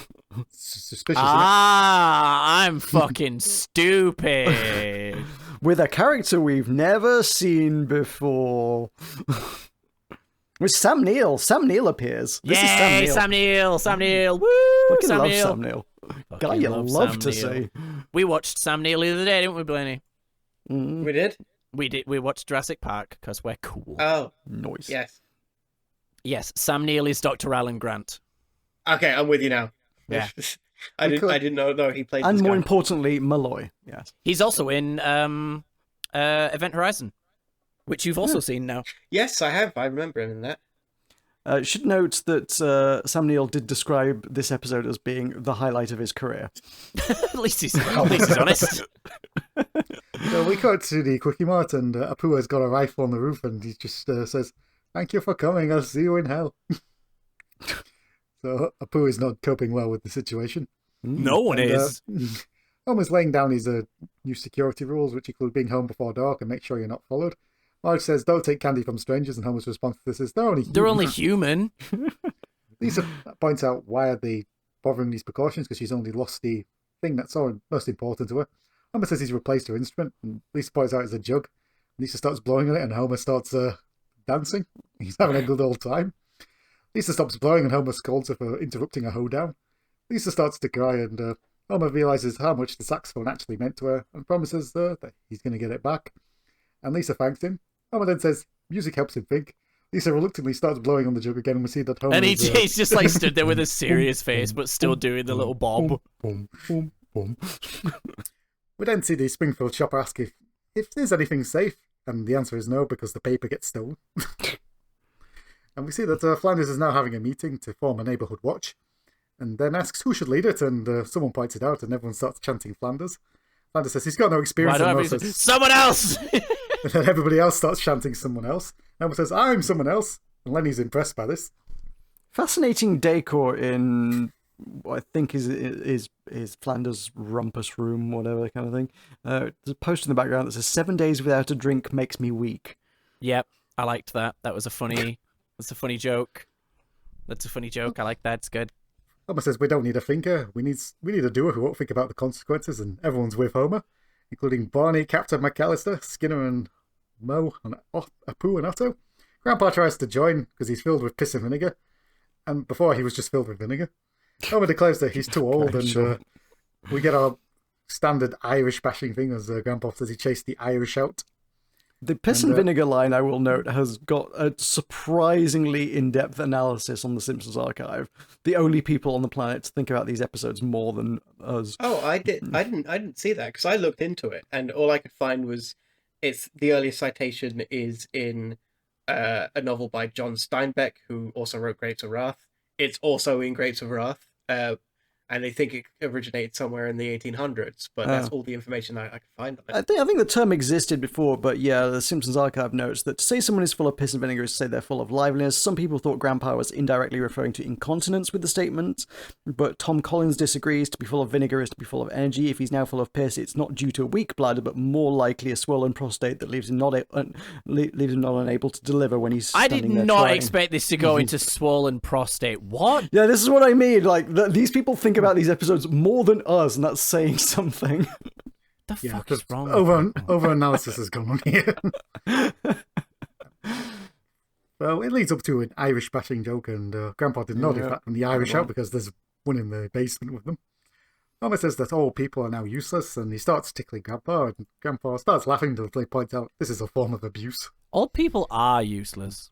We go to the next scene, and It's also the second episode in a row that you have a crowd behaving like completely erratically and just cheering on whatever.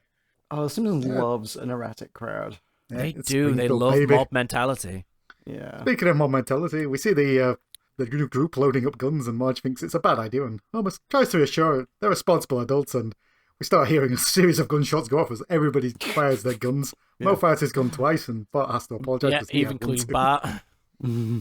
I don't believe that Skinner, a Vietnam vet from the Rangers, would mishandle a gun like this. No, this is very That's true. This is true. Unless this is the long con and they're setting up for their eventual destruction of his character in like 4 series time anyway with this. But I'd hate that change in his character anyway. I just refuse to believe that a Vietnam vet would make that sort of mistake. Especially a combat vet as well. Like he used guns in anger. He knows how to use a rifle. You know, this is not unfamiliar to him. He knows how to handle a gun.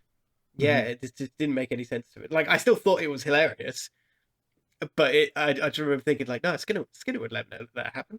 But I think at this point they're still going with the baby boy, mama's boy thing more than they are the combat vet. The only time they really do the Nam stuff is when they're talking about, you know, his bitterness towards the American government rather than his actual capability as a soldier.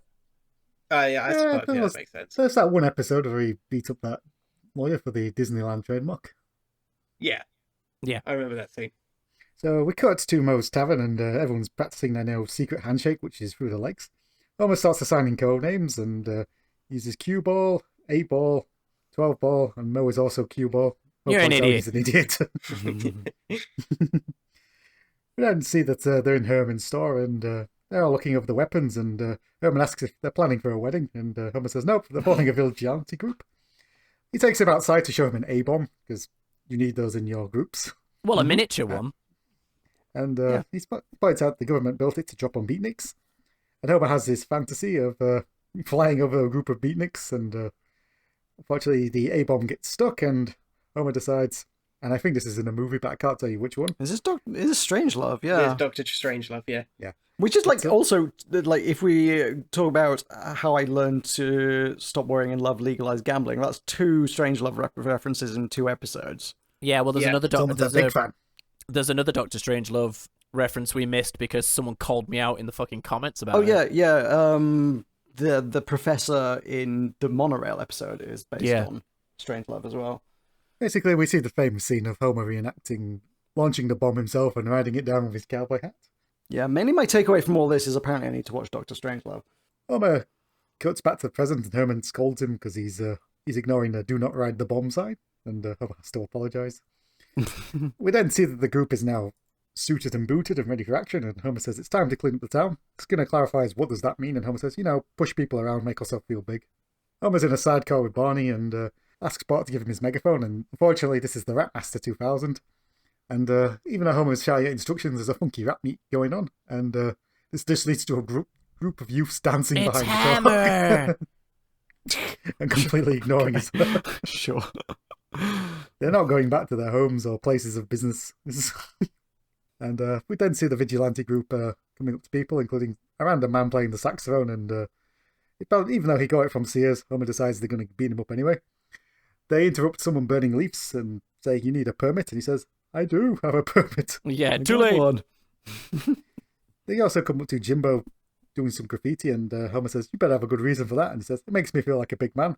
Homer checks his list of rules, and apparently that's on there. That's a good reason. Yep, good reason. And Jimbo is impressed that this is the drunken posse and asks to join. And Homer says, can you swing a sack of doorknobs? And he can. And Homer provides him with the sack. You have to provide your own doorknobs.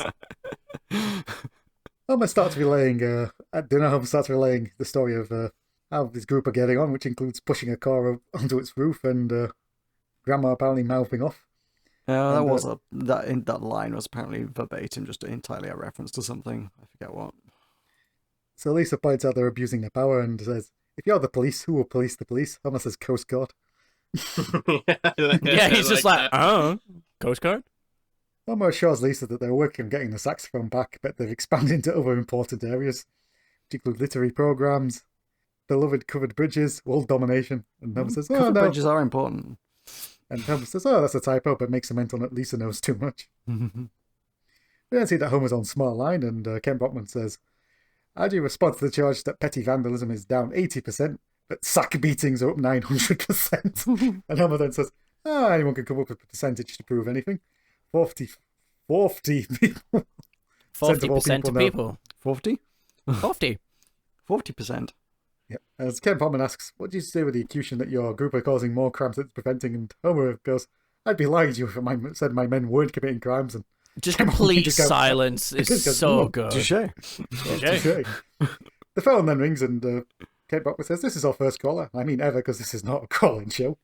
And we then see what's blatantly Malloy's voice on the thing going, Homer, my nemesis. And Homer goes, yellow. And he goes, you realise who I am, right? Marge? And Homer he then says, no, but I'm holding up pills. And he then plays around with them. And Homer goes, you monster, you've got my daughter's saxophone. And then attacks someone off camera. Ken Brockman has to point out it's the stage manager. And Homer goes, oops, sorry, I'm nervous. Why is the stage manager handling the camera? He was stood next to the camera. He wasn't handling it. Well, Cool tech that day. Homer was clearly choking the person holding the camera. He's grabbing someone just out of shot next to the camera. He was grabbing someone underneath the camera if he wasn't choking the cameraman. It's a very short stage manager. Again, 2D perspective that they all see, that no one else, everyone sees the same thing. Not allowing this one, no. We're going back to the line. The cat burglar declares that he's going to rob the Springfield Museum of its cubic zirconia. And Homer says, he vows to go without sleep and guard the museum, unless the cat burglar wants to taunt him some more by giving him an appropriate time. We'll be right back. I get to say that. They cut to outside the museum, and Jasper, Abe, and Malloy want to help, and Homer tells them, all you can do is set a good example. Just stand around and don't steal anything. Then Homer turns back and sees that they're robbing the museum. Grandpa says they're on their break. Then we see Skinner and Homer come up to each other and they start speaking short sentences of, any sign of the burglar? We'll show. How's that? It's his job. How's that? He's a burglar. They didn't just start nodding. Yeah, the fucking naughty. Ba-ba-da-bum.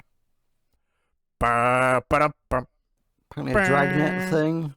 Yeah. Another thing that's been referenced before, another thing that I guess the writers love. We then cut to Homer outside with his binoculars saying, the cat burglar would love to get past him, but there's no problem. 36 years ago, some lady gave birth to Homer J. Then he realises there's underage kids drinking beer. He then sprints off and the cat burglar just sneaks in behind him, turns the alarm system off at the wall, and steals the zirconia while Homer is chugging beer. I forget where we last established Homer's age, but it's always depressing to be reminded that I'm older than Homer. Yep. It's good to Yeah, I was surprised that he was 36. He's canonically now 42 or something. I think he is, 40-ish, something like that, isn't he now? Yeah. We then see the Springfield Chopper headline of the zirconian's been stolen and Homer was passed out. And Homer's upset because it's asleep at the switch. He wasn't asleep, he was drunk. Bart says, I believe you. Homer says he's still got a job to do, but as he walks out the door, he's pelted with fruit and vegetables, even by even by Barney. Tells him to go home. Jimbo throws the sack down with the dog, knobs and goes, you let me down, I'm off to law school. Homer does the dramatic, no. And Lisa tries to cheer him up by playing the jug, and Homer says, oh, it doesn't work anymore. I didn't And say Lisa stop. stops. So Lisa takes it up again. We then see that Marge is shocked by how much the town loved the zirconia, and Grandpa walks in covered in fruit, and Lisa goes, did they pelt you too? And he goes, nope, I fell down at the big boy. And Abe says he knows who the cat burglar is, and he starts doing his taunting, well, you said I was too old. The family start walking away as he's doing this, and he goes, all right, I'll tell you. Come back, I'll tell you. He then reveals that it's actually Malloy, and Grandpa gives his list of evidence, which includes him falling over and seeing that Malloy was wearing sneakers. His name on one of my frequent trips to the ground. Yes, that's very real. So we go back to the museum, and Malloy says he'll catch up to him and immediately fires a grappling gun plane in their side and starts walking up the building vertically. Couldn't Grandpa quite put then my says finger on it. he can't put his finger on what was different. Then gives the final thing that gives it away, that there was a large zirconia on Malloy's coffee table. Says, Malloy, unlike most retired people, has the world's largest cubic zirconia on his coffee table. I looked into zirconia, zirconium dioxide, this crystal form. Mm-hmm. They say it's the world's largest one, and it's cool, but zirconium is worthless. Yeah, Oh but yeah, that's the totally. point. Yeah, I think that's the joke, right? Yeah, it's because I thought it's got to be the world's largest. It's got to be worth something. No, it's 10,000 times less valuable than diamond. It's basically just cut glass, isn't it? Yeah, effectively. Pretty much. I looked into I did the maths on how much a zirconium that large would be worth, because it is divided like carat, like gold is, Mm-hmm. and it's like 5 carats per gram and about $30 per carat. And one that large, yeah, it's going to be worth like 10 grand. But for a crystal that large, Yeah, that's nothing, Nothing. really. Yeah. Like a diamond that large would be worth billions of dollars, kind of thing. Yeah. Homer declares he could kiss Grandpa, and Grandpa says, "Do it on the forehead. It's the only place that I get feeling now." And Homer kisses him. Grandpa just goes, "Oh." Homer comes outside and declares that he knows what the cat burglar is, and Grandpa says, "To the retirement home." And we see the mob form, and they see them admiring the world's largest ciconia, and Mo says, "What an eyesore." And Malloy says he's glad that Homer was the one to catch him, and Homer then points out it was actually Grandpa. And Grandpa does some more taunting before Mo tells him to shut up again. I've had my moment. And we get some great Sam Neill content here. He gets some good lines. So Malloy declares that now he's going to return everyone's possessions, which includes a lock of MacGyver's hair. And she'll put it back in the wad. I think is what she... Fucking ew. A ball, but yeah. Oh, she said ball? I thought she said wad for some reason. Yeah. And he gives Lisa back a saxophone. Lisa thanks Homer, and Malloy says, even though he stole their possessions, the town has stolen his heart. Everyone is suitably charmed and says, let's let him go. Wiggum arrests him anyway by saying, if you break the law, you go to jail. At that moment, Mayor Quimby gives him his kickback, and Wiggum points out, you could have chosen a better time. Simpsons Archive noted that that's not illegal because it's in the town charter. Yeah. We then cut to the jail, and Homer is mocking Malloy outside the bars until Malloy points out everyone might want to know where he's hidden his $1 million that he's stolen over the years. And he finally reveals it's under a big T. And we then see Homer and Wiggum and all the rest of the police I'm going to force go home to sleep. And we get an entire extended Mad World parody. Oh, I didn't know if it was Rat Race. I thought it was Rat Race. I thought it was something like that, but yeah, unfamiliar with the genre specifically. So, but yeah, it's Mad World. You see everybody scrambling to try to get out of the room, and then Homer runs through the town screaming, "There's millions of dollars under a big T." We then cut to all the Springfields looking at all the various T's in the town, which turns out to be quite a few. There's the big T building. There's big the big T burgers and fries. The tea factory. The tea factory, which has a big teacup on it. The big tea theater, yeah. Which has Ice-T appearing with Booker T in concert. Which is amazing. We then go see them go back to the jail, and they say they need more information, and Malloy reveals exactly where it is. She gives them the address. Then he has to give directions. We then see the mad race begin, and Marge is riding a motorcycle. The school bus, the cop car is in play. We then see Kent Brockman also does a news report saying that everyone is in a mad dash somewhere. He then asks the professor if the viewers should crack each other's head open and feast on the goo inside. He says yes. I think they should, Ken. We then see that Bart has led some poor bastard into the river, which I'm pretty sure is a scene in the Man. Yeah. Most of this is just riffing directly on the movie. Like, there's a lot of this really close shots. Yeah. Is the guy Phil Silvers? Is that who that was meant to be? I think that rings a bell. Yeah, I think that is your man. Yeah. As he goes very manic as he sinks into nothing. Mm. Turns out he's all right because he turns back. He comes back. Yeah, he's fine. Barney flies through a billboard, and we finally get to the big T, which is a big palm tree, and we see the mad digging as everyone's looking very anticipating, licking their lips. Yeah, this is straight from the movie as well. Like, the number of people digging dwindles over time because people get tired. The shots of looking up from the hole at the people staring into it, this is all straight from the finale of that movie as well. Otto finally finds something, and Wiggum says, it's a piece of paper, and Homer declares it's him. Gimme! Turns out it's a note from Malloy, and it's just Malloy saying that he used the time to escape from the jail. Homer can't make out the signature. Quimby tells him, let's keep digging, we'll find something. Then cut to a panel, and there's a giant hole, everyone is now down. Quimby finally declares they're not going to find something. And Otto goes, how do we get out of here? Homer says, we'll dig our way out. And they start digging, and we dig just up, to black stupid. Wiggum tells Homer he needs to dig up. And that's your lot. And that is Homer the Vigilante. What do we think? It's a fun episode. Yeah. It's alright. It's fun. It's fun. I like this episode. Yeah, I thought it was cool. It was a nice bit of a return to form. Yeah, it's definitely just like a silly one. There's not a lot going for it. It's not amazingly memorable. It is just one of those nice, fun, bog standard episodes of Simpsons with a fun guest appearance. Yeah, it's one that they thought was good enough to put on one of the VHS collections as well. They had some box that was about crime-themed episodes, I guess. This made it onto that one. Man, we really made products out of everything, didn't we? We sure did. Any scores out of Homer? I gave it an I also loved him in Jurassic Park, Event Horizon, and Possession out of Homer. Sam Neill. Fair enough. I gave it a sack of doorknobs out of Homer. Damn, what the fuck does that mean? A surprisingly effective weapon for a good time. That's fucking genius. John? I gave it more horizontal than usual out of Homer. Okay. I gave it a mad world out of Homer. All around me are familiar faces, after all. What did this say about society? Did this have anything to say? Yeah. I mean, this one had, like, it was just a lot of, like, small jabs at everything, like the police, people's greed, mob mentality. It kind of just took shots all over the place, which we've noticed a lot of Simpsons episodes do, that when Simpsons is, and I'm not saying this is peak Simpsons, but when Simpsons is at its peak, it is kind of just very rapid fire, doing a lot of things all at once and doing it well. Sometimes it succeeds at that, sometimes it doesn't. But I feel like a lot of the times when it has like a really clear focus, it's not always as good. Like when there's such a like direct... this might just be me, because obviously I'm the one that has the audacity to dislike the B sharps. When it has like a specific story it's trying to tell, it's never really my favorite episodes.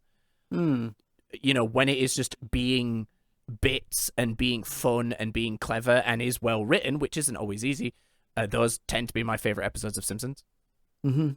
Yeah, I mean, like this was very like focused for Simpsons. Like, I mean, I don't care for a B plot much of the time. The B plot always feels like it's just like filling time because they couldn't make the A plot last long enough. Like having one that's just like all on the A plot. I don't know. I'm here for it. I like it. Yeah. But yeah, in terms of like themes, like David Merkin, the executive producer, very much so actually said that the bits with Kent Brockman, like crack each other's head open and feast on the goo inside, those bits were very much... Those bits were very much like a pointed jab at like the negativity and mean-spiritedness of the news. Like they're always trying to scare somebody and create panic and depression. Something the news isn't there to report the news. It's there to sensationalize and create panic so that you buy more newspapers. Yeah, I mean, the Homer's line of "you can use statistics to prove anything," I think hits home even today. Like I use that line constantly because people can and do use statistics to prove anything. 40% of all people know that. I am surprised none of us gave it a 40% out of. That was right there. I was there. Totally was. Definitely some thoughts on fear of crime. Like as soon as we got to the bits with like lasers and bars coming down the houses and running away and bursting into flames, like my immediate thought was like, yeah, it's just a Ring video doorbell. Like we do that now. Yeah, that's just what it is. Just everyone's terrified that everybody's going to rob them now. So everybody just like installs home security. That's the thing we have to like spend all our money on these days. There's like the new AI cameras that I genuinely was watching a like video essayist. Well, not really. He just does videos. But he was sponsored by this new security thing, and basically, then the new security cameras that you would put outside your house have AI built into them that learns the people that regularly walk by your house. And then if someone who doesn't regularly walk by your house walks by or near your house, it will then immediately, using AI, inform one of the security agents to then start watching the security footage that that works at their office or whatever, and then decide whether or not to call the police. And that's fucking wild to me. And I'm not saying the world shouldn't be a more secure place. It's just fucking kind of terrifying, man. Yeah, that's kind of dystopian. A little bit. I did get looking a little bit into neighborhood watch groups off the back of this as well, because, like, I mean, not that Homer's vigilante group is terribly neighborhood watchy, but, like, Flanders does introduce it as, oh, let's form a neighborhood watch group. Turns out, like, general consensus on neighborhood watch groups is they don't really do very much useful. No. Everyone just wants to feel big.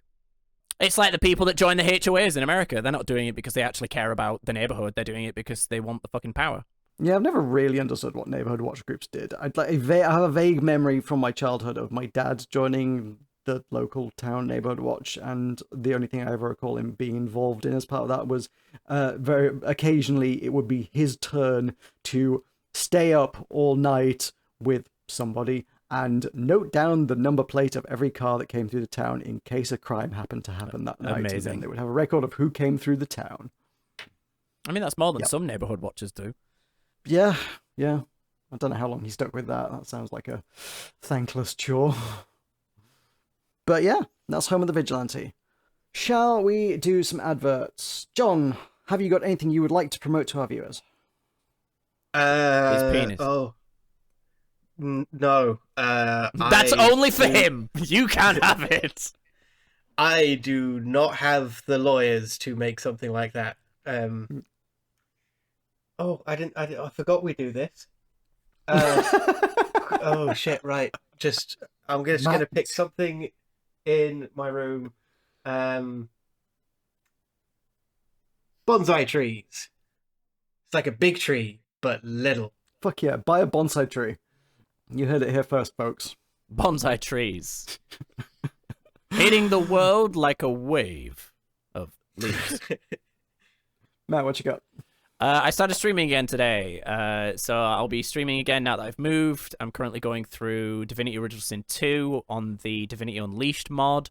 It's really cool. It's a complete overhaul of a lot of the mechanics. It's really interesting, and I just love Divinity Original Sin 2, so I'm going to be streaming that, and then I'm going to be looking at other tactics games to replay. Obviously, I know there's the new remake of Tactics Ogre and Final Fantasy Tactics. I'll probably look into those. I don't know. But yeah, streaming again. I have a video in the works now that I know how to work my mic properly. I don't know how to talk, but I know how to work a mic.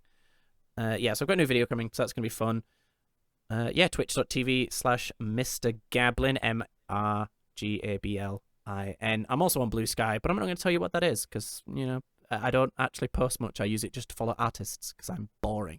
Oh, I also repost every time John releases a podcast, and I just repost it saying podcast because I'm hilarious. If you want an incredibly bare bones podcast feed, yeah, follow Matt on. Yeah, just podcast. Michael, you can follow me on Blue Sky at Buddha Mashwas. I always promise that I'll put more stuff on there, but I never get round to it. I don't feel obligated to do the old social media treadmill just for the sake of having something to say at the end of an episode. Go have a life. Go do interesting things. Promote cool shit, not Thank you. Posting. Thank you. I appreciate that. I will live my life. On the other hand, if you do want somebody who's into posting, you can follow me. Lot of political stuff coming out of John right now. There's a lot of politics happening right now. Yeah. I made a silly joke at John's expense. It was funny to me. Sure. The Green Party should be focusing on painting people green. I agree. It should, yeah. That's where they're going wrong. That's where they're going wrong. Voters. They're not promising to paint people green. Mm-hmm. Follow me on Blue Sky at Maroka. Follow me on YouTube, where I haven't posted a video in probably at least a year, maybe more now. I don't know. It's been a while. That's Button Mash on the old YouTubes. Follow this damn podcast if you haven't yet. Why haven't you followed the podcast yet? You're supposed to have followed it by now. Look, on YouTube, there's this button which says subscribe. You hit that. If you're on Spotify, you hit the button that says follow, and then it all appears in your feed, and you never miss an episode, and you should do that. You should also give this episode a thumbs up and or 5 stars, depending on your platform. And yeah, if you're watching the video version and want audio, we have an audio version. If you're listening to the audio version and want a video version, we are on YouTube as well. Just cross-pollinating there. We're not disappointed in you. We just hate you. It's just several people's medical insurance depends on the success of this podcast, and you are slowly killing a few of us. Yep. The old guilt trip. I will continue to be eternal. He has always been. I was old when the world was young. I should be worshipped. For God's sake, we're not back to this. Yeah, we're gonna need you to cough, buddy. God descending from the heavens to grace the humans with their presence, and they decide. And I've decided to spend my time well. Streaming and podcasting. Hell yeah. All right. Bye, everyone. Bye. Bye, everybody. I should be worshipped.